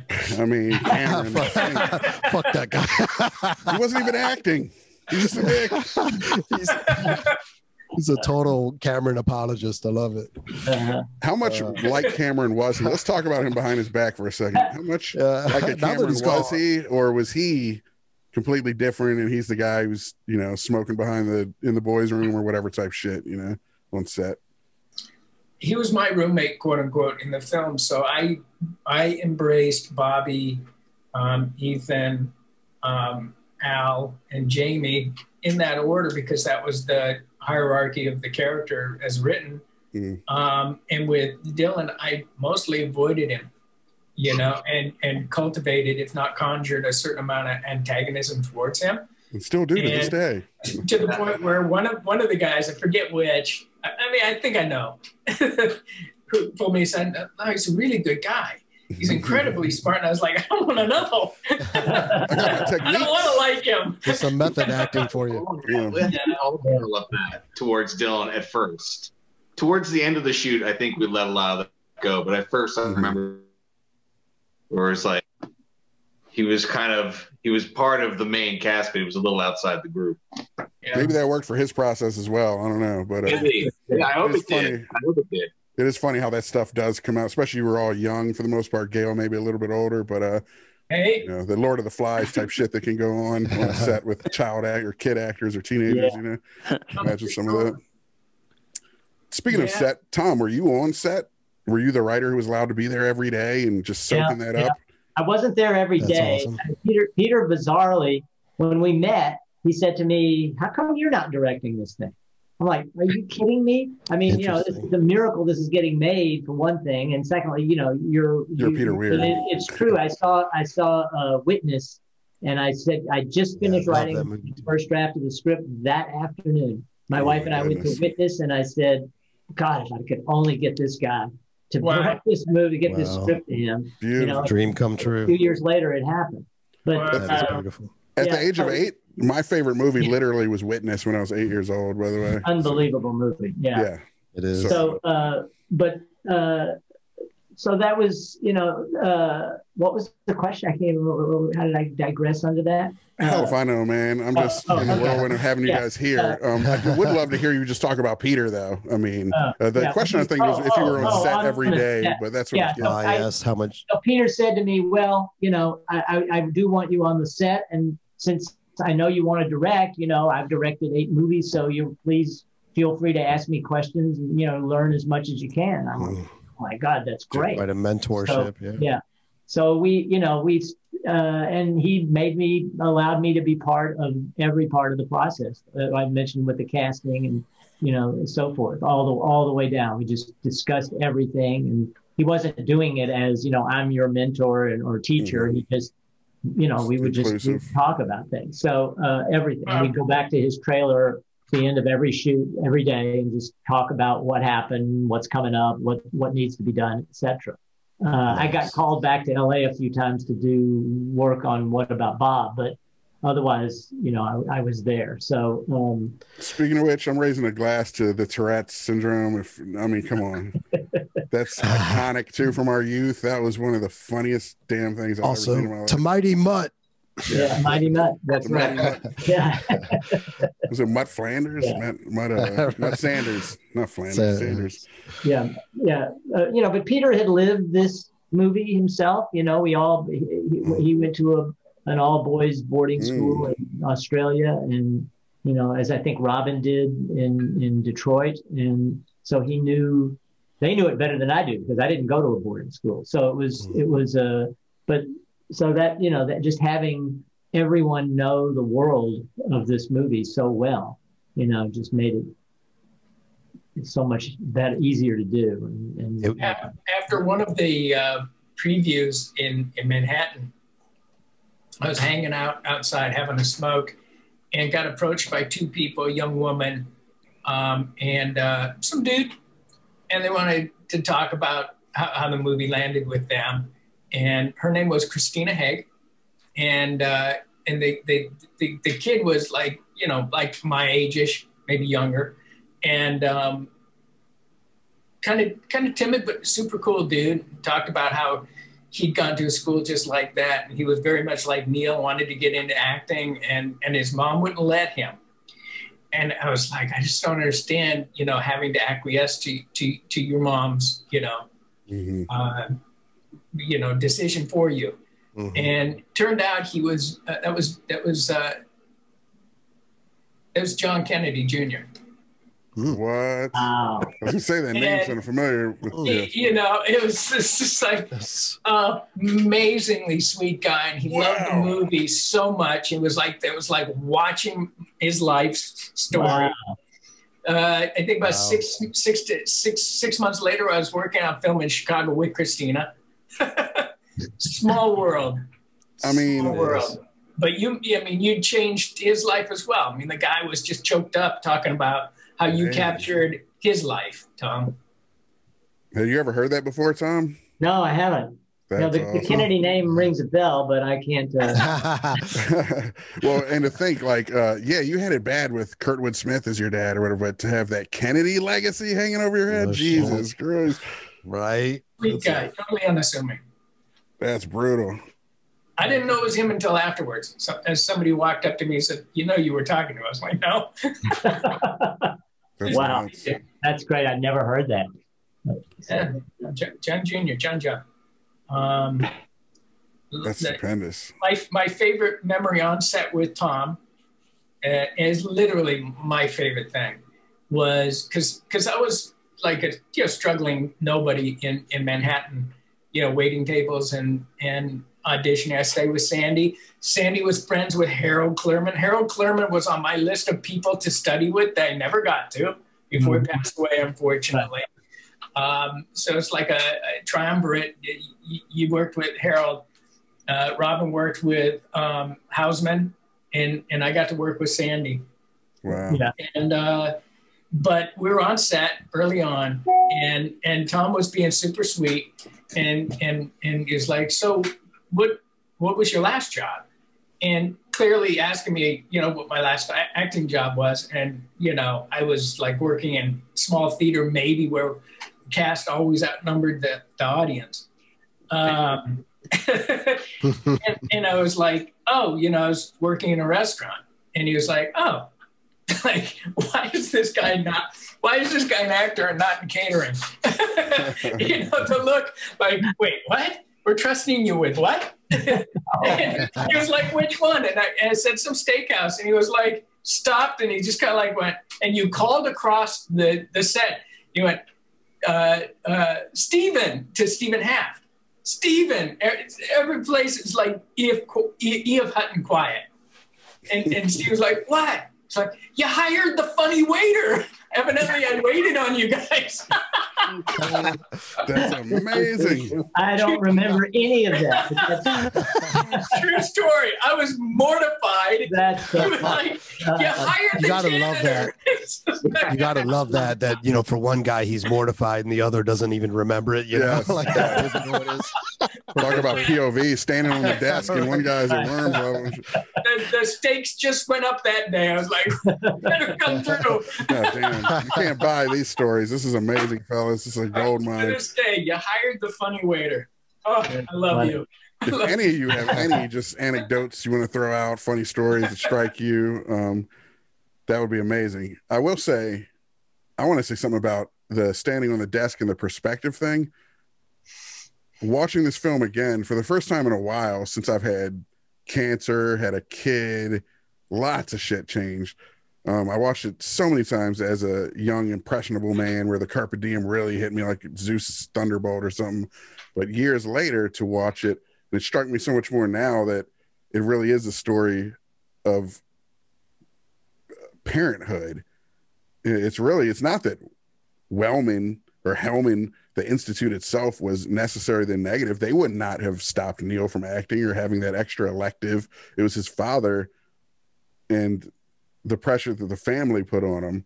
So it hit me as a dad in a whole different way. And I was wondering, and another thing too, just there's a real melancholy when I watch any film about young people with so much potential in their whole lives ahead of them. I'm 43 now, which isn't super old, but still, I feel like that youthful potential is kind of, that ship has sailed and shit to a degree. And I feel, as I said earlier in this podcast before some of you joined, that I feel like I haven't seized the day as I should. I just want to know when the last time you guys watched the film was, and if you've watched it in different ways, or if you feel any of that melancholy about lost youth. And I don't know, is that something worth exploring? Al, we haven't heard much from you. I'm not trying to put people on the spot. Al, you're up on this one.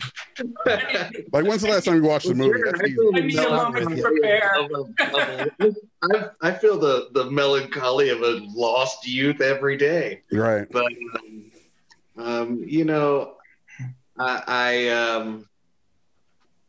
that's a good question, guys. I don't know. It's tough. What? The movie itself touched on that a lot about, when Keating brought all the kids down to look at the photos of the people who were there before 100 years ago, and whether they actually seized the day themselves and, got one iota of the potential of their lives. That's what we're talking about. The entire, one of the themes of the movie. Now, all of you guys who've been in a major motion picture that won Oscars and shit, obviously you seized the day at some point, and yes, maybe we had more pedestrian lives and we feel that melancholy a little more powerful. Right. So maybe it's not fair to pose that question, but there's it's never too late, and you can always quit seizing the day any day too. So it's not one of those things that continues. You have to keep doing it. It doesn't become a habit in some way. You could do it moment to moment. You seize the day at this point, and at other points I think all the habits and signals of our lives drag us back down. So you have to make the constant effort, or you just get involved in the pedestrian, quotidian stuff. The grind. Amen. We all feel life's grind, and that can detract from your from you seizing the day. But like Tom said, you have to keep on trying. There's so many things in life to bring us all down, but just one day at a time, guys. Especially this past year. This was hard. It's been a horrible year. For me personally, I've had some horrible shit happen to me, even beyond the news cycles and COVID. And I'm sorry to hear that. You just got to keep on. Yeah, just keep on keeping on. You know what I mean? Yeah. So in that way, if the movie affected me in that way, to continue on, to continue to strive on. Yes. Then I'm happy that it did. I'm glad that I'm a part of it. I'd be curious to hear what you guys are all doing today. Like, what are you into? Are you working on what projects you might be delving into? Normally people get cut off in our show before they can plug shit, but yeah, right. I would love to know what you guys are doing today, what your life is like. Beyond plugs though, like what are you up to? Do you got passions or anything? Outside of acting, outside of writing. I heard through the grapevine, Tom, that you went to Burning Man. I did go to Burning Man twice. I won't go a third time, but that's enough. Two's plenty. I seized that day. Yeah. That day has been seized. It's actually been there, seized that. Yeah. Once is great, you know, because it's all new and it's all, you know, this fascinating world. But I was kind of disappointed to go back to find that most of the things that had been there the year before were back. So it's all the novelty of it had rehearsed. You know, they do have some amazing art out on this area they call the Playa, which is this giant flat desert thing, and you bike around out there and look at this stuff, and they have just incredible both conceptually and in terms of craft, amazing things. But maybe do shrooms the third time. Yeah, I you know, it's shocking to me because I didn't really know there was that hard, you know, big a psychedelic drug culture still left in the United States, and you know, nobody dosed you when you were there. No, that one sailed for me a long time ago. So you know, you'd have to, you know, tie me down to the ground and get me to do that kind of stuff. It's microdosing nowadays. That's the rule. Right. Yeah, there you go. But save the world, folks. Right. So, yes. But I don't consider that, you know, that I was kind of, you know, pushed to go there and went, but I'm glad I did because I actually learned the survival side of it all and the sharing economy of it all, where everybody's there helping each other through. It takes a very freaky have a problem with people. It's a lovely concept. You know, I wish the world were like that. Because of the psychedelics, man. That's what makes it. Well, maybe there were a lot of people there that were, you know, I had a problem with they're naturally on psychedelics. Yeah. We had this propane heater, and so I just walked across the street and I said, "Anybody know anything about this?" And some guy said, "Yeah, I think I know about that." And I said, "Are you a mechanic?" He goes, "No, I'm a doctorate of physics at Stanford." And I said, "I'm an arsonist." You'll probably understand this. He wasn't high. Yeah, and he was not on screen, so you know, but he also couldn't fix the propane heater. So anyway, yeah. How about you other guys? G, what are you into these days? Oh my! I'm a dad, 2 kids. I'm empty nested, which was something to go through. Fortunately, I'd read, you know, Elizabeth Kubler-Ross's book on grief and dying, because that was gnarly to go through. Just empty nesting, you mean? Felt like a death, like you're grieving? Of course, it is. Yeah, absolutely, it is. This is part of your life that you devote void, you know, everything to, that suddenly is no more, and you know, you got to let go. And it was a lot, man, but so wonderful. I'm just, you know, so thankful for having done it. I teach Meisner technique to a class of mostly military veterans from all branches of the service. Cool. Interesting. So I work with a lot of people who experienced abuse or trauma and or PTSD. It came back from the service, had the GI Bill, and got pantsed by various, we'll train you how to be a working actor kind of thing. I had a friend who was running a not-for-profit at the American Legion. It was like, you know, you used to teach, would you come in and show them the difference between what they're getting with their GI money and what you learned from Sandy.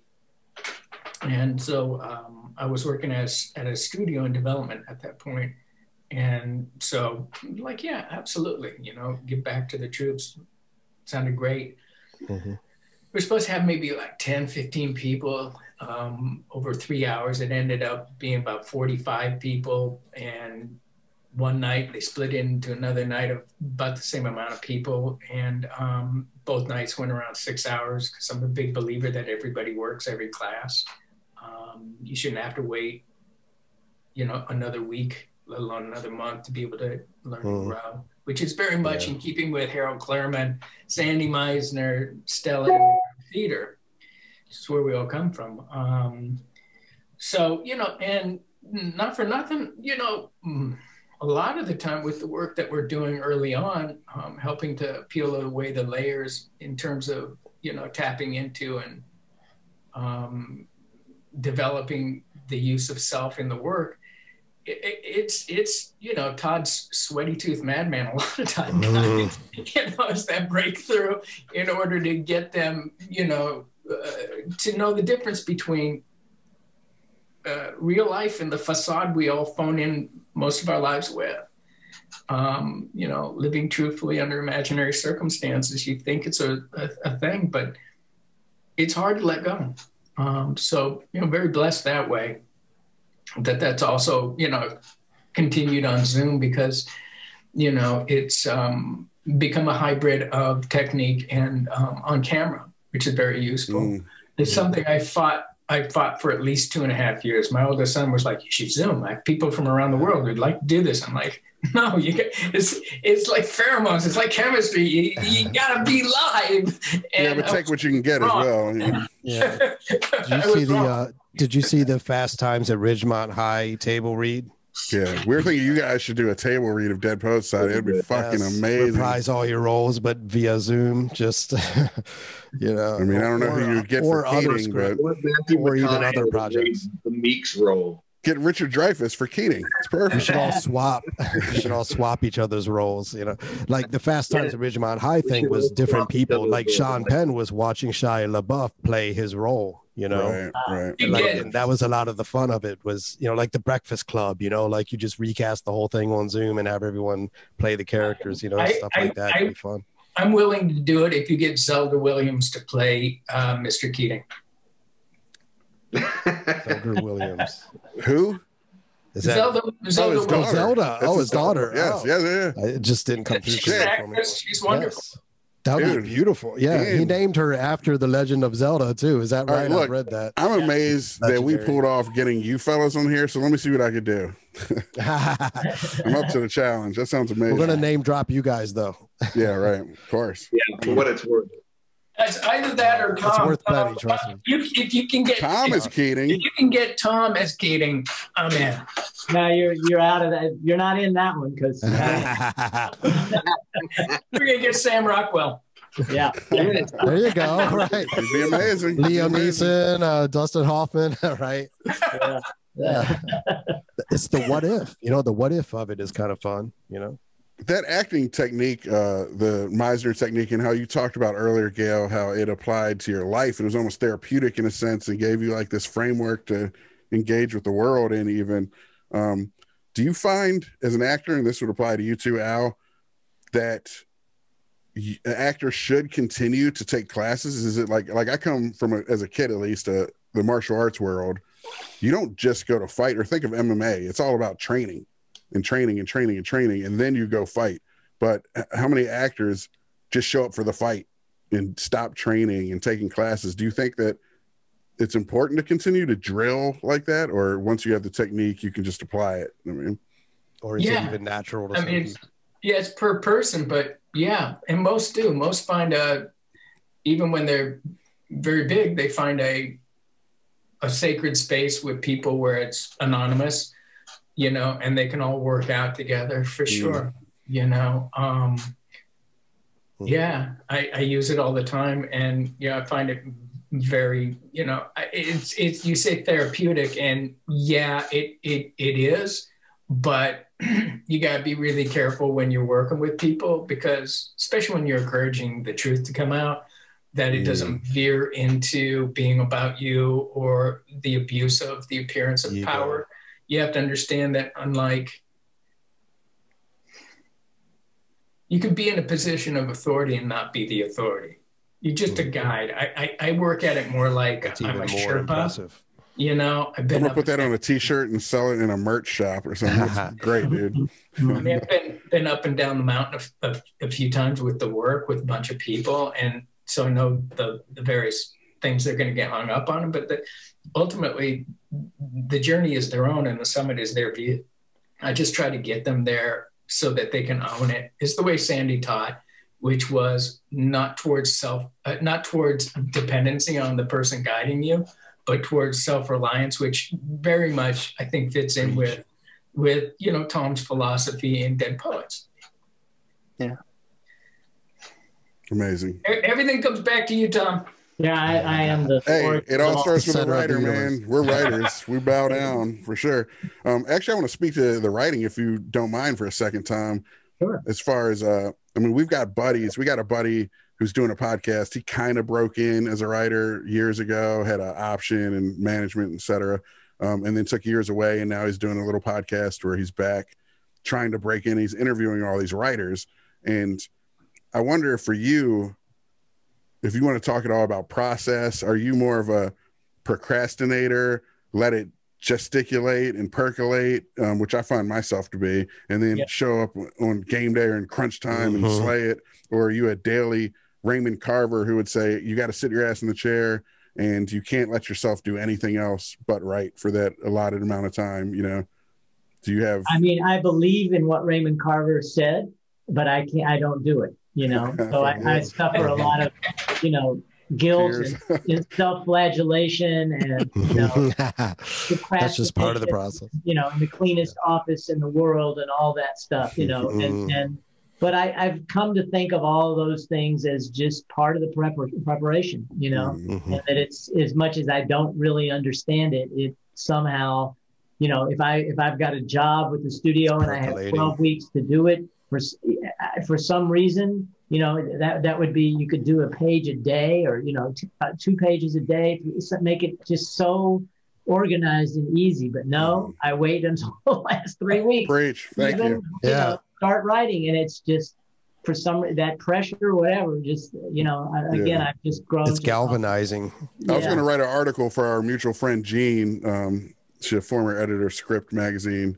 Now she's doing this thing, Pipeline Artist, about the power of procrastination. And if not necessarily embracing procrastination, though, at least as it applies to creativity and the art of construction. And then that it's not as bad a thing as precrastination, which is, I'm going to sit down and just write and write and write. And we all know the people who want you to read their first draft. You know what I mean? Right. That percolating and thinking about it while I say, have you reread this? No, it's straight out of my computer. It's like when you get through reading it 15 times, call me. Yes, you know? exactly. And right. But you know, I do think that once the idea all comes together, then I do become more like the Carver model, which is that, you know, once I've got it, or I think I've got it, then I'm, you know, full bore all day, every day. You're just naturally sitting down and writing every day because you're excited to. Yeah, you already know what you want to do with it. Now, once you reach that point where you're so full of ideas and it's all starting to crystallize, then you sit down and commit it. Right.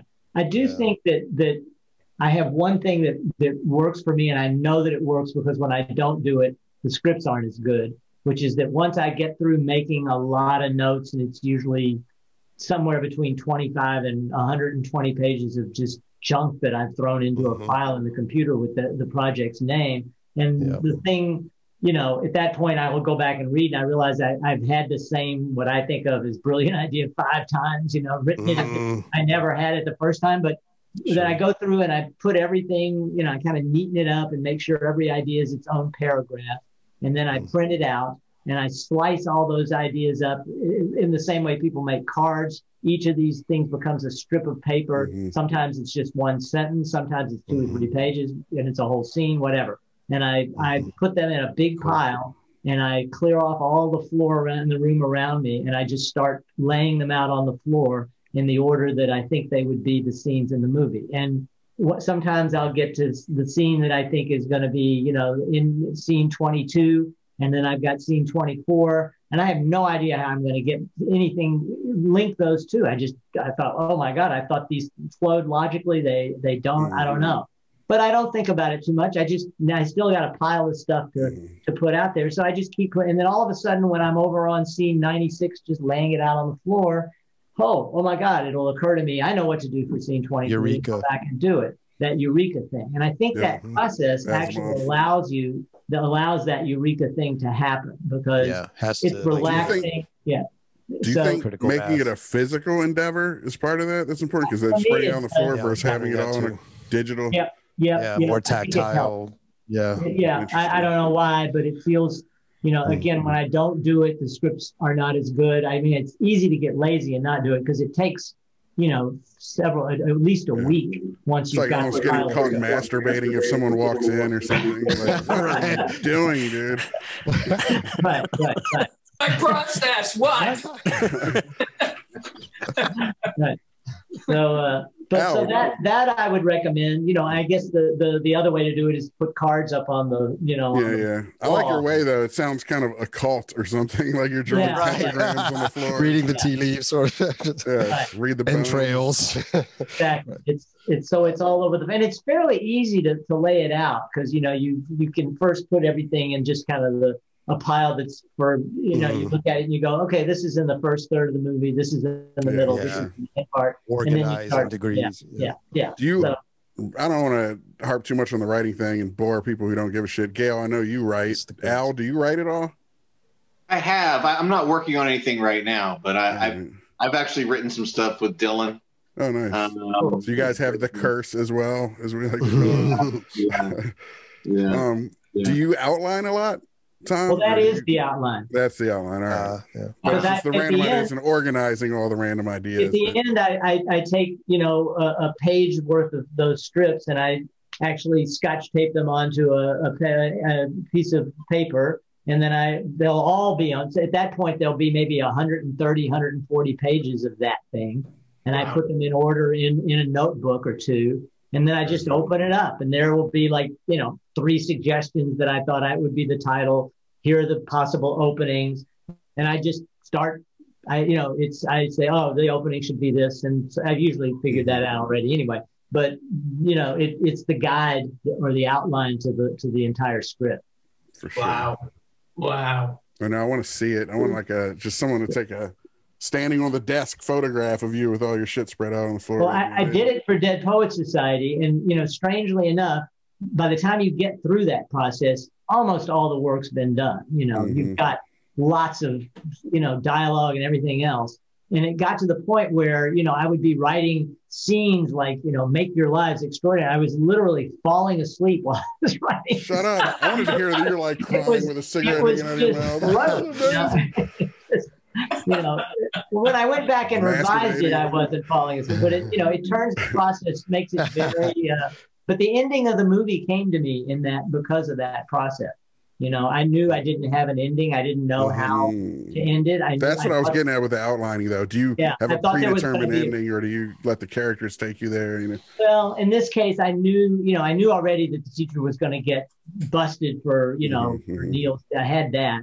But I didn't. I just assumed. I thought, well, I guess there'll just be a trial at the school for him or something. And I thought to myself, that doesn't work. They don't have trials in these schools.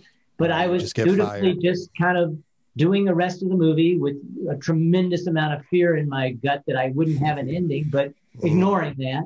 And then suddenly I went, oh, wait a minute. What would the kids, if they're watching the trial, they wouldn't be able to be witnesses. They would just stand up for him. And then I went, oh, but they're not in the right place. They could be in the classroom. And that was it. So there was no trial. He was fired, but they got to, you know, stand up for him. The clearing out the desks moment of. Now, Chris and I know when you crack that code and you finally have that idea that feels right and true, it's almost like, you know, some molecule syncing up or something, like a cannabinoid or something, right? And but you probably didn't feel exalted, did you?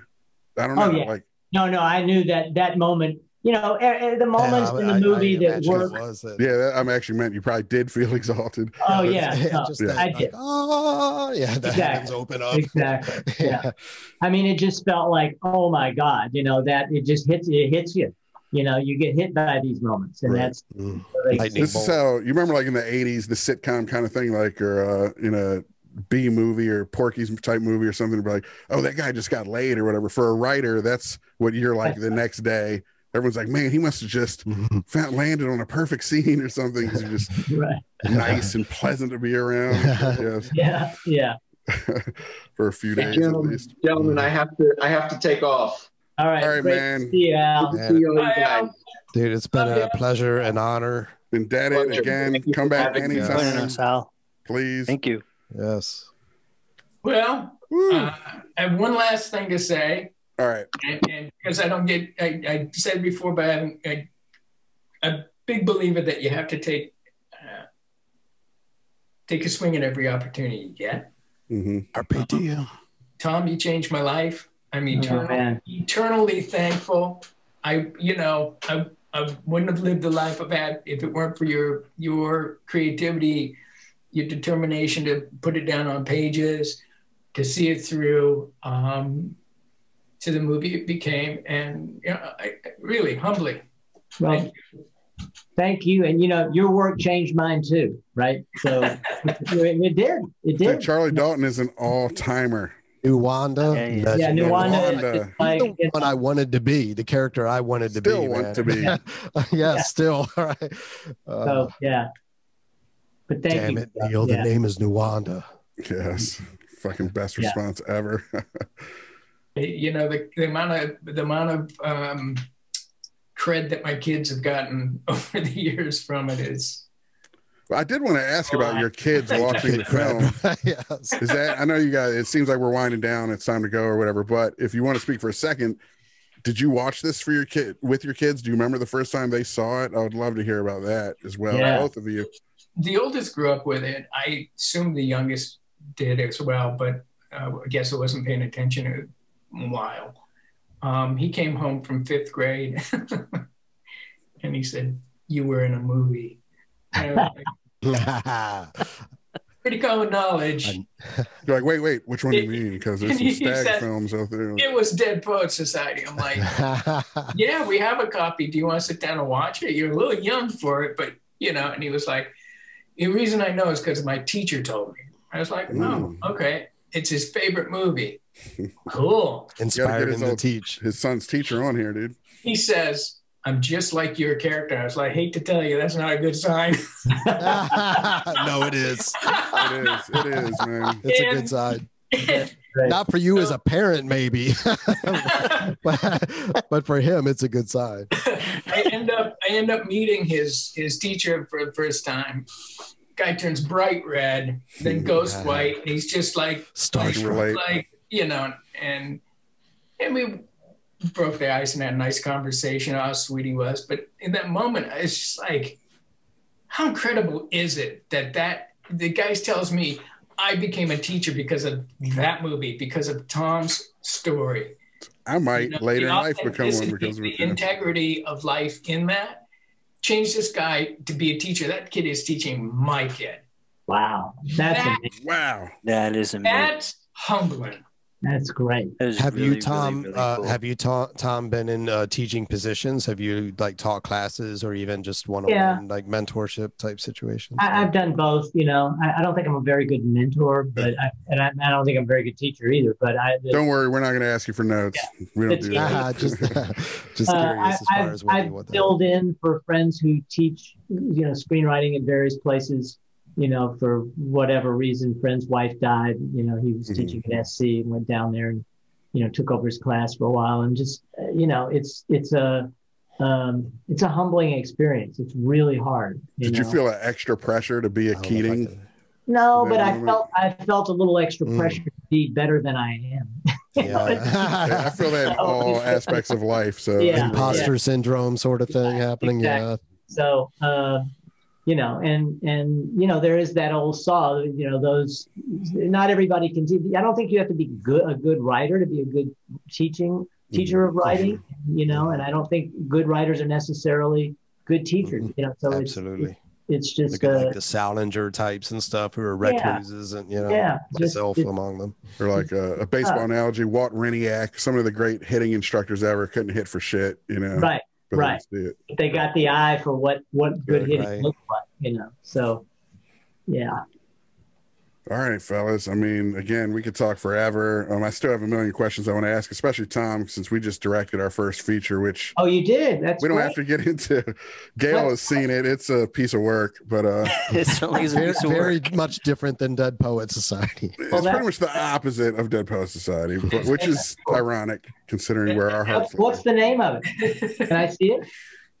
Yeah, a trailer will play after this episode. It's called Cactus Jack. You can ask Gene about it, our mutual friend.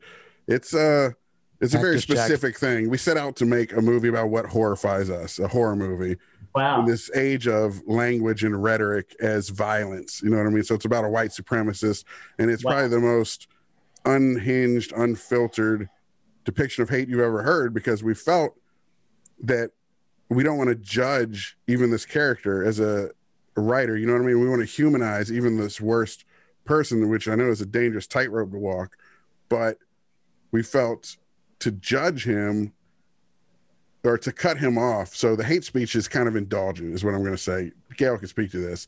It's a tsunami of hate speech that just runs, 20 straight minutes or whatever of him just ranting. It's like he's holding you captive to Right. some degree. But we feel that if you were to just say, all right, we made our point economically as filmmakers and cut out, that it's a form of judgment on the character, and it doesn't speak to the horror of it. The horror of it is it's a guy locked in a basement with this hate monger, so you should feel as if you're imprisoned with it and everything. Anyway, it's a fucked up, horrible movie that many people will not understand, and we knew that going in. We made it for like 25 grand and shit. But that's cool. I just want to say there's a million questions to ask you, who essentially studied under Peter Weir, observing him like that, and who directed your own film. But maybe you can come back someday to talk about directing or something. We don't want to keep you guys all night. Unless you want to say something. But Gale, I don't know if you're ready to go or what. I would say that Cactus Jack, it's like what the Coen brothers said about their villain in No Country for Old Men. Sugar. Got hard bark on it. I mean, you guys are unflinching. And the one thing that I thought was most compelling was the person who, like you said, is trapped in the, not trapped, but voluntarily in the basement with this cat, discovering this thing's careful what you ask for, you might just get it. And it reminded me of the first time I read Interview with the Vampire, and how this, young kid goes and looks up, Lestat the vampire to go, hang out with him and get his story. Yeah. Play with matches and get burned. Parlor, kind of, exactly. Yeah, it's a different kind of movie, but again, we're making it completely outside of the system. More in the no vein oversight. of a Taxi Drivers, Talk Radio meets American person. History X meets Taxi Driver kind of thing. So it's fucked up. It's not for everybody. It's super triggering, but with intent. Can you send me a link, or is there? Yeah, I'll send you a link. For okay, sure. Cool. Okay, cool. It's completely self-distributed and shit. But the point, I wasn't even trying to plug our own shit. Yeah. The point was, I just had so much I want to talk to you about as a director as well, and what you learn as a screenwriter in directing. But again, maybe for another time. Yeah. What's your favorite movies? Yeah. Do you guys want to say what your favorite movie is? I don't know. Do you have a favorite? Can you pick one? It'd be hard. I mean, I just, I have movies from various eras, I think, in my early days, I think Casablanca was my, and I still think I revere it, but, and then I kind of moved to It's a Wonderful Life. And then I moved to a whole bunch of European films and Japanese films, anything Kurosawa did, but Ikaru, I think, of his probably hit me the hardest, and probably in some sense has a connection to Dead Poets Society. That character who finds out he's dying and what is he going to do with, what the time he has remaining. So amazing. And then, then you get into Groundhog Day and The Godfather. Oh, yes. Just, But, actually, I heard that Bill Murray was also considered for Keating at some point. Do you know anything of no, is that not bullshit? not in front of me. Okay. Michael Keaton. You got him for What About Bob, at least, man. That's true. Right. Yeah. Dreyfus connection there too. Look at these rumors that came out of that movie. Yeah. So, Gale, favorite movies at all?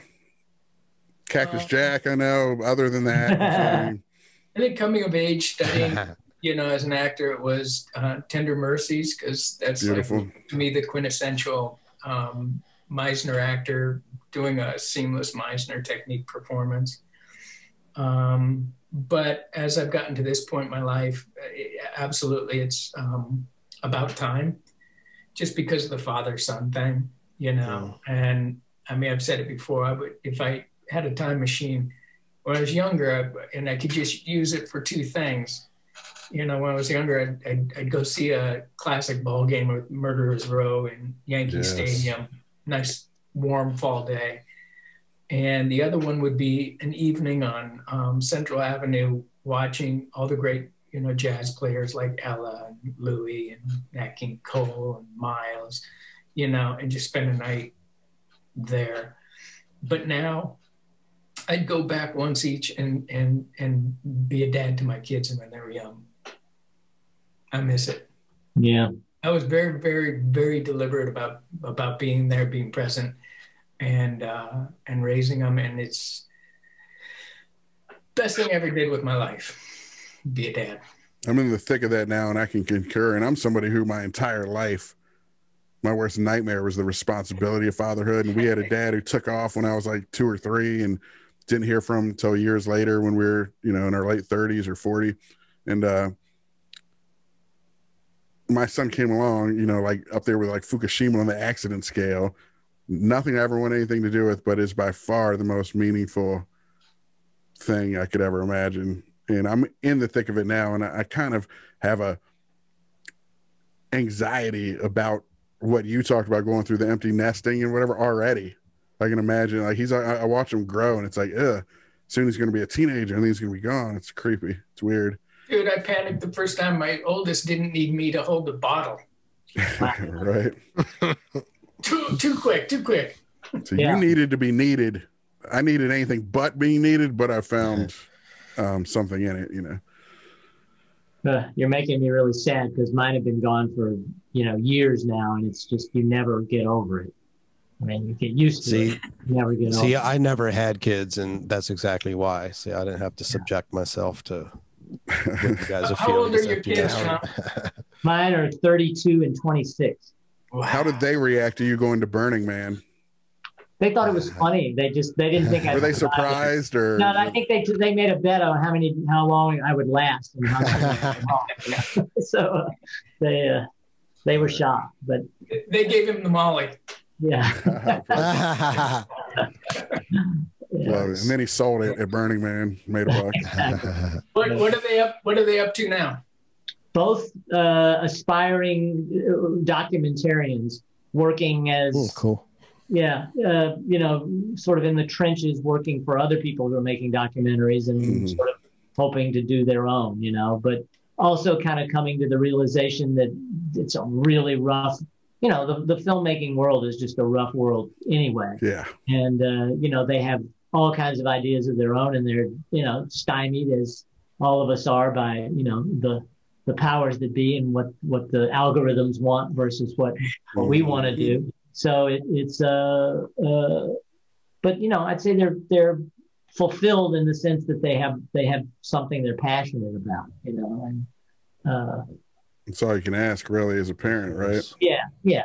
So and they're definitely off on their own tracks with their own way of thinking, and I see the stuff they're interested in and just don't get it. And would never pretend to say I don't, you know, they know I don't get it, but I can't judge. I can't guide the younger generation, and you know, because I'm not in that world, so I know it's a whole different minefield now. How un-Keating of you. Yeah, exactly. Right. So, well, we know the real message in the movie, right? Right. Yeah, that's right. Do you get to see them often?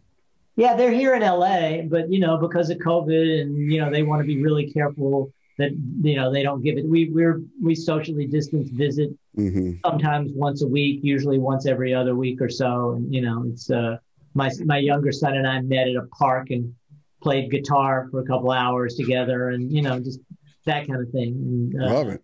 You know, and then listen, but you know, they're still, particularly the older one, is at that sort of knife's edge age where he kind of is really worried about his future and what, you know, because if you're in this business, it can just, you know, I can remember thinking, wow, I'm 31 years old. I don't really have, you know, I don't know where I'm getting a little work, but nothing's getting made. And I have no other option. That feeling, you know, I can't go back to medical school. I can't go to law school. You know, I'm in this, and this could be a very sad road if I, you know, but that's. Hey man, take an Uber in LA and ask the guy if he's a WGA member, right?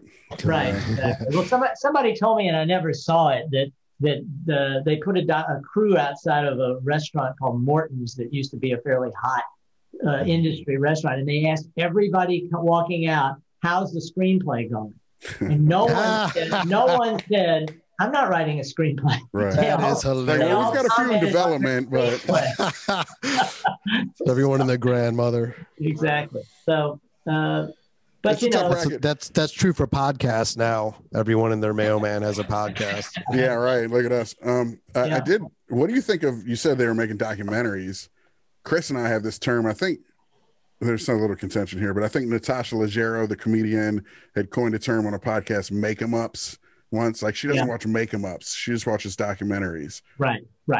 Do you ever feel some kind of like, what am I doing? Imposter. Like, we face this with the make 'em up sometimes. Like, what the fuck are we doing? Because that speaks to the documentaries that your children are working on. Like, as a creator, I tend to consume documentaries more and more, and just like history and etc. It informs the fiction. Yeah, I'm less a consumer of my own type of material and more interested in the real world. And this applies to Gale too, as an actor, to approximate what real human might go through in a situation, but it's all a make 'em up. It's all play and pretend. It's like, when you think back to the campfire, the function of that in the campfire society was huge, and it's cathartic and everything. But now that we have ways, it's the most resonant thing possible. Yeah, but we have so many different ways to now communicate that it's almost like, if I have something to say, why say it through these characters, through this proxy story? Why not just say it on a podcast? Right. Well, there's relevance to that, I think, to that question and then how you do it, but it is just a question of the function of your story and what you want it to do, and then where will it most effectively do it? It was easy. It was easy when I was coming up, because really movies or network television, that was it. So, there were no podcasts, radio was passe at that point. It was all music. So you tell stories. This is how you'll tell your stories. That's it. Now. This is pre-TV golden age, even, where movies was really where it was at to truly, for the most part, resonate, Well, there had been a golden age in the 50s, or what they call the golden age, but I wasn't around for that. So the next golden age was ahead. And, but now, as you say, there's podcasts, there's even radio again, and journalism. Multiple. The internet has opened that whole thing up. So, telling the stories and the function and the effect of your story is really, in my world at the time, I was always thinking, if I have what I think is something to say, I want to reach as many people with it as I can. I don't want to dilute the idea to do that, to get there, but I do want to, the ambition is megalomaniacal. It's just the trappings that we put in. Let's dress it up in this pageantry of make-believe and the make 'em ups versus just again coming on a podcast and making your fucking point about how society, because all films thematically best work as a thesis with an antithesis that kind of the viewer arrives at this Hegelian synthesis, but it feels just kind of like masturbatory or something, again, not to keep going there. I don't think so. It can move you in a different way. This is just a Woody Allen-esque neuroticism. I think that, you may not have access to the real story that is as powerful as the thing you'd make up to make the point, right? And if the make 'em up, and this is, I think, Gale's world, where the acting, where everything has that sense of real truth to it, to make 'em up, then the resonance is, it may be made up as a story, but it's using all the pieces of humanity, and they have to all ring true, or the make 'em up is not going to, it's just going to fall flat. True. I'll say the brotherhood I feel for, like, my boys here, Jay and Sean. I in this film, even just watching it again a couple of days ago, in preparation for this, I felt more brotherhood between these characters than I have in any like war film or sports film or anything. These guys, I really just felt like it was like a spiritual awakening they were undergoing. Instead of duress they shared or something. That's interesting. I remember one of the things I was proud of was how, after I saw the movie, because I don't think I sensed it when I was writing it, was how much I felt like these boys cared about each other. And that was something that just was not in my mind when I wrote it, but I came out thinking, wow, that must have been there, because it's there. So, and of course the actors too pulled that off, Well, that's just man, you got me going now. I feel like I'm gonna keep asking questions until you say I gotta go. All right, childhood friends Just go bzzz when you're done. Do you have any friends that you think you should have kept up with better or have kept up with your entire life, as we would like to think as fans at the Dead Poets? Some of them at least did, you know? Obviously the crew, I mean, Dylan and Gale and Al, they still keep in touch. Yeah, you know? yeah. Unfortunately, as other projects come in, you sort of, you form a family with one, and then, everybody goes off into another family. And, you always feel the closeness and the bond. And when you get back together, it's there immediately. Well, man, even from your Scholastic days. Like, oh, yeah. Well, strangely, I think COVID has helped with that, because I found myself Zooming with guys that I was in high school with. We hadn't talked to Sean in 20 years, really. Chris visited him once, but one of whom is Greenfield Pitts, whose name I used for the movie. That's amazing. And I always thought he was going to be pissed off at me because unfortunate last name. Yeah, but he's perfectly fine with it. So another unfortunate name, great. Mr. Meeks. Exactly. Yes. Yeah, Pitts. Me and I just started hanging with Dylan and Al probably about 4 years ago. Oh, interesting. I had lost touch with everybody, and I ran into Dylan. He was out on San Vicente, and no, it was Beverly and Little Santa Monica, and he was walking with Chris McQuarrie. And it was like, I've been looking for you. So we kind of started, hanging out after that occasionally. And then his 50th birthday was about 3 weeks ago. And his wife and sister set up a Zoom. And I was 15 minutes late. I'm usually late for things. Yeah, he was late this time, so you got it on him. He texted me. He was like, "You have to get your ass in here now." And I was like, "Whoops!"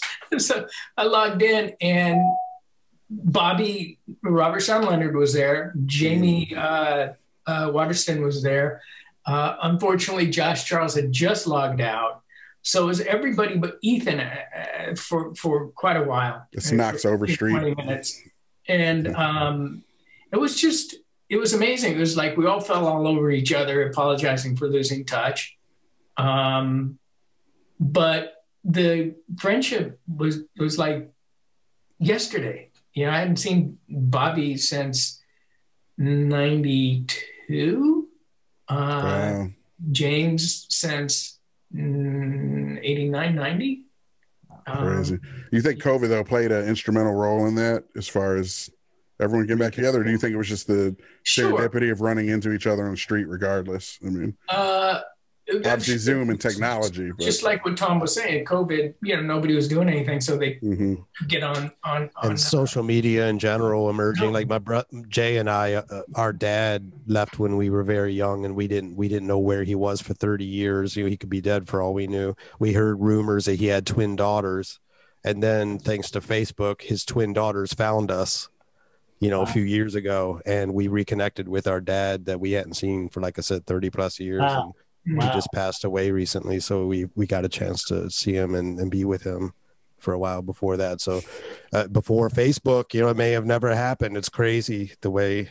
Yeah. With all the negatives of social media, it's like, it's a tool like any other that we can abuse or misuse. But if we use it right, we can do these things. You can reconnect with old friends who you named characters after and scripts that you won an Oscar for, it's fucking crazy. And you can run into your castmates and rekindle that little kinship you had. It's fucking awesome. We can talk to Sean, who we hadn't spoken to, and I haven't seen this dude's face live for 20 years, man. It's crazy. Right. Well, we don't even have to smell each other's breath or anything. We just which is a good thing with Sean, trust me. Like when working on our film, we actually that's funny. We were working with our colorist and editor and stuff, via Zoom, and like, you could be looking at the screen together and you're not over each other's shoulder, and you could just like, it's kind of a magical thing in its own way. Yeah, it's fortuitous. I'm sure the Spanish flu sucked way worse than this. Oh, for sure. No, I meant the technology more than COVID. Same, because of the technology, it sucked worse. Yeah. Yes. All right, now I have to go. I have my mother-in-law Yes, here. I know. I feel like I don't want to keep anyone captive like Cactus Jack, but at the same time, I'm looking forward to seeing that though. That sounds all right. intrigued, Well, so. hopefully we'll talk again after it, or you want to just hide from us.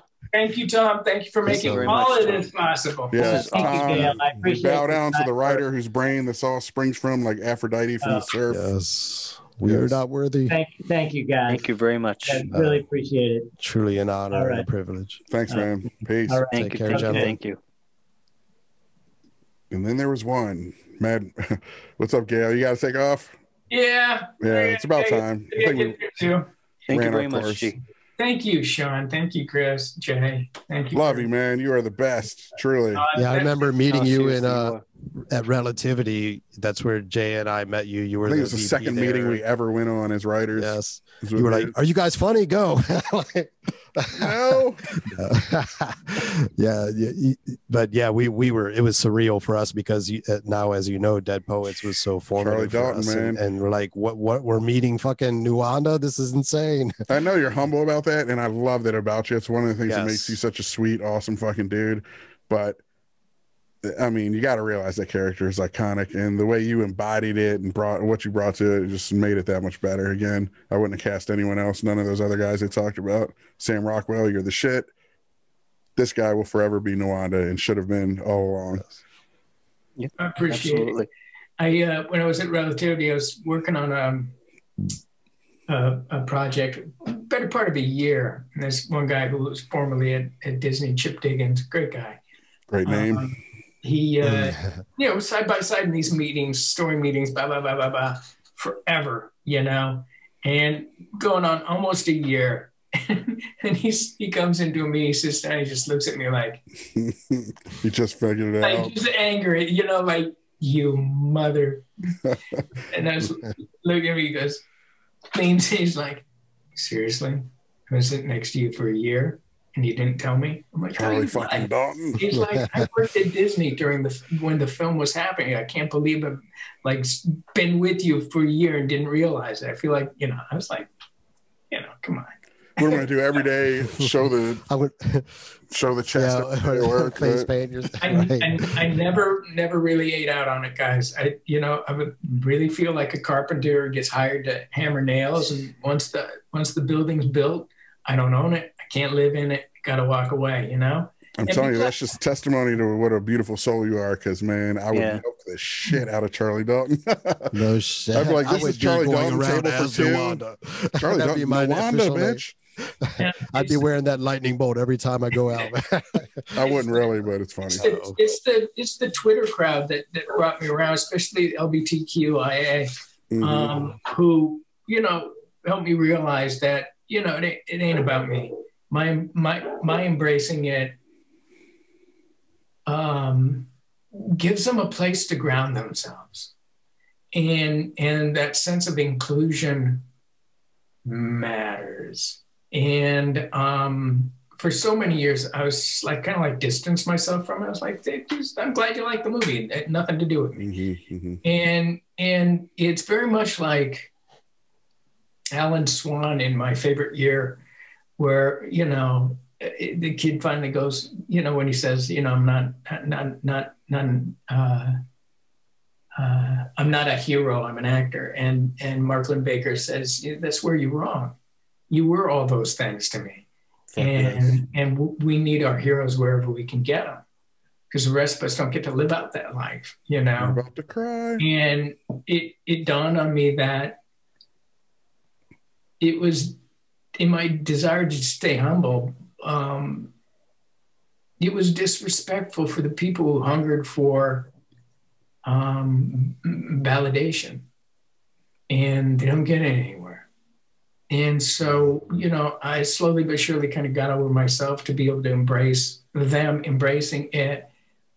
And sort of like a what role a neat model, legacy. Inspirational, legacy. Yes, it's still not about me, but it's it's a legacy, and it's like I give something for other people to strive for. I can be in service of it for them. And it's important. It's no different than teaching Meisner technique to traumatized military vets suffering PTSD. I would love to find a way to if any of them have potential for a particular role or something, They do. We could find. Yeah. I mean, man, I'm a vet too. We're all about helping that out. A lot of our stepfather was an Air Force man, and like you said, military, like the great Santini, definitely rings true for us. So, and a lot of our writing involves that world. Mechanicsville, Heart, we have a lot of projects that could have potential for actors in that vein. Man. You need them, I got them. All right. Beautiful. Sounds good, man. On that note, what you were just talking to, though, I'll say when I was in chemo, I remember one thing this counselor dude said to me that really resonated. He said, the one thing you can do is let others help you. Like letting them help you I struggle with is a service to them, because your pride is going to tell you, I can do it, I don't need help and all that. But you're giving them a gift by letting them help you, because they feel helpless. And I feel like what you're talking about is sort of that, with re-embracing the role, that it feels akin to that. You know what I mean? Yeah. That for all these people, you're acknowledging it and help them, which is amazing. And to all those people you're talking about in that community, you heard about our film Cactus Jack, massive trigger warnings for it. You might want to not watch it, but if you do, just know that we are completely allies, and that it's a horror movie at its heart, that we just wrote what horrifies us more than anything. Well, I mean, the fact of the matter is if you would have done it, I was going to say with Tom there that if you would have done it as a documentary, it would have been unwatchable. Right. Right. If it were too real. It would be unwatchable because it's real. And the thing about watching it, a character, the actor is just marvelous at it. He's amazing. Seamless, but it's an actor acting. Yes. It's fictional and, ripped from the pages of real life today, but you have the glass between you and the reality, as opposed to watching a snuff film. Right. Right. And I'm very much prefer documentaries as well, because I don't have to. I was hoping you would say snuff films. I don't have to. I'm sorry. I don't have to slice and dice. I much prefer snuff films. Seriously. My favorite documentaries. Go ahead. I don't have to filter reception of what's real. I just have to figure out the bias of the filmmaker. Exactly. This is still real. As opposed to, fictional accounts, screenplays, and TV stuff now that's, everything is so scrutinized now that we're getting to the point where you're not going to be able to be cast in anything but an autobiography where you play yourself. Because it's so everything else is appropriation or something. Yeah. It's so triggering for everybody about everything now. So reality is triggering. Reality, the human history and the story of humanity is triggering. That's what we are, a triggering species, That's partly why we chose Cactus Jack as a subject, is a rejection of all of that. To say, the only thing limiting you is reacting to those people, to try and cancel you. You make yourself uncancelable, you put your shit out there. And I mean, you may not work in the system that way, but when it comes to art and when it comes to, just protecting that ability. I mean, one of the most sacred things as a writer is to be able to get in other people's heads, or an actor is to assume the role of someone that you're not. That's kind of the definition, There's also the thing of exposure therapy too. It was. Yes. Yeah. That was the thing. It's not. And our society is changing that. Yeah. It's no different than,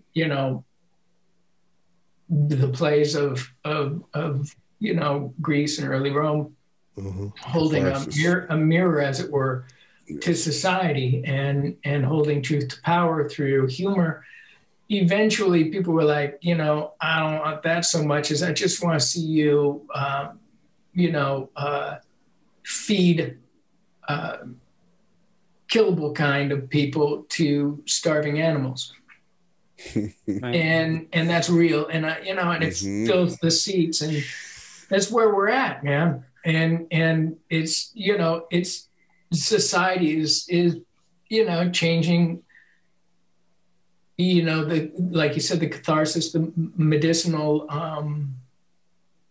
use of what we do as artists. I've always believed that writers, directors, actors are shaman, medicine people for the society that they're in. Oracles, and we can address and thereby help heal what ails a society, the one we're in. And we're at the point now where, nobody's willing to allow that medicine to be delivered. Bitter medicine sometimes. Healing through metaphor. It's got to be absolutely real, and you can only play yourself, and it's tricky. It's when you're throwing out the medicine, the society's only going to get sicker. Ego and identity seem to be the plagues right now of society, that people define each other's by their identity, and they're too caught up in their own egos. Like Charles Manson said, ego is a too much thing. It's just, people are just... It's the best guy to quote when it comes to exactly. That's partly why I do it, because of the ironic irony of it. But of course. Well, yeah, we'll say to close this out that, we're about peace, love, happiness to everyone, solidarity. Let's draw our circles. I remember listening to this song, Jadena, the hip hop guy. Jadena, he's a hip hop artist, awesome. But he has a song that starts with this African parable that says, some men draw a circle around themselves. Some men draw a circle around their families. Some men draw a circle around the whole world, So all we would say is, let's all draw our circles as big as possible. Yep. I like that. So love you, Gale. You're the fucking man. I wish I could give you guys a real hug. I know. I'm going to reach through the screen. Bear hug. Thanks for bringing everybody together. Mr. Hansen, thank you very much. Thanks for your help in doing all that. Yeah, Mr. Hansen and Hansen. Holy shit! How did I not make this connection? Long lost. Right. Have either of you done honest, 23 and me? I don't know my biological father, so I don't know that side of Hansen. So we may be long lost cousins. You guys needed 23 and me. Yes, you cannot. We'll do that for a future episode. We'll goes back to Maury Povich with the envelope. It probably goes back to Denmark because of the EN. ON is Swedish. Yep. So, the EN is Danish, and that's a much more limited patriarchy origin than the others. So. Well, if you go far back enough, we're all African, so. Right. True. We're all connected. Mitochondrial Eve. Cheers. Love you. Love you, Gale. You're the man. Let's work together on something down the road. For sure. Definitely. The future is bright. Yes, it is. Thank you very much for having me. See you guys. Carpe diem. Barbaric yops to go out. Sean, are you taking off? Bye, Gale. Love you, man. Bye. Sean, bye, guys. What do you think? Wait. What do you think of that? I feel like we kind of bamboozled you where they ain't coming to our show and talk, but instead we threw all these people at you so you didn't talk at all. That's okay. Now's your chance. All right. I know you're not the most demonstrative dude. I wasn't expecting like large Marge eyes and shit when they came out, but hopefully you enjoyed that surprise. Because seriously, I did. That was awesome. Blew our minds as it came together. That was a treat for me, dude. But to have the opportunity to listen to them talk about how the movie was put together and the thing.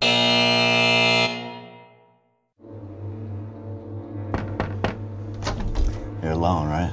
Yeah. Is it cool if I start filming now? No, when we get inside. Why are you here? I just thought it was really interesting, that someone hasn't left their basement in 6 months, not even to use the bathroom. Is that true? Why would I want to go out there? I got everything I need right here. That's what's wrong with most people. They're weak-willed pussies and parasites who buy into that whole it takes a village bullshit. You know how many aliases I've used calling into radio shows? I've had it up to my goddamn gills with the systematic feminization of this country. Of course we want you. get your own damn show if you think you got that much to say. You live in your mom's basement. Get down! Fuck you! What's so special about my loser son? You really do hate your own mother. She's a woman. Why wouldn't I? You know, there's some disconnect there, and if I could find it, what is hate? Where does it come from? Where does it go? You want to know what gender you are? Reach down the front of your fucking pants and shoot fucking kite. Black Lives Matter. Do you call horses slaves? Liberal fucktard. Enough with the parades and the rainbow flags. Dude, this guy's... it's like pure hate, man. I want to see something really fucking cool.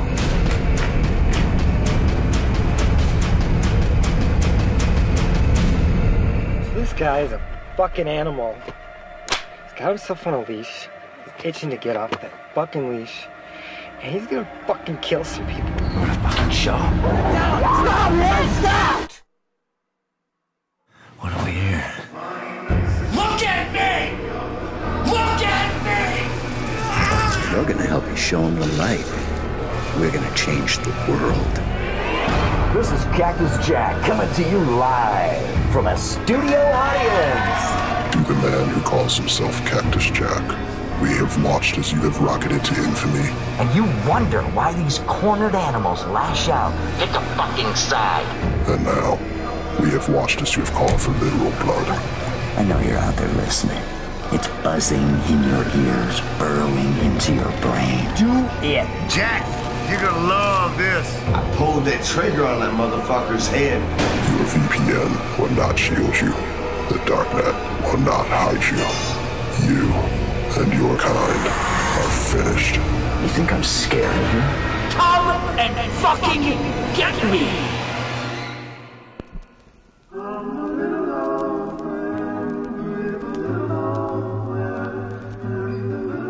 Might I be your neighbor? Neighbor?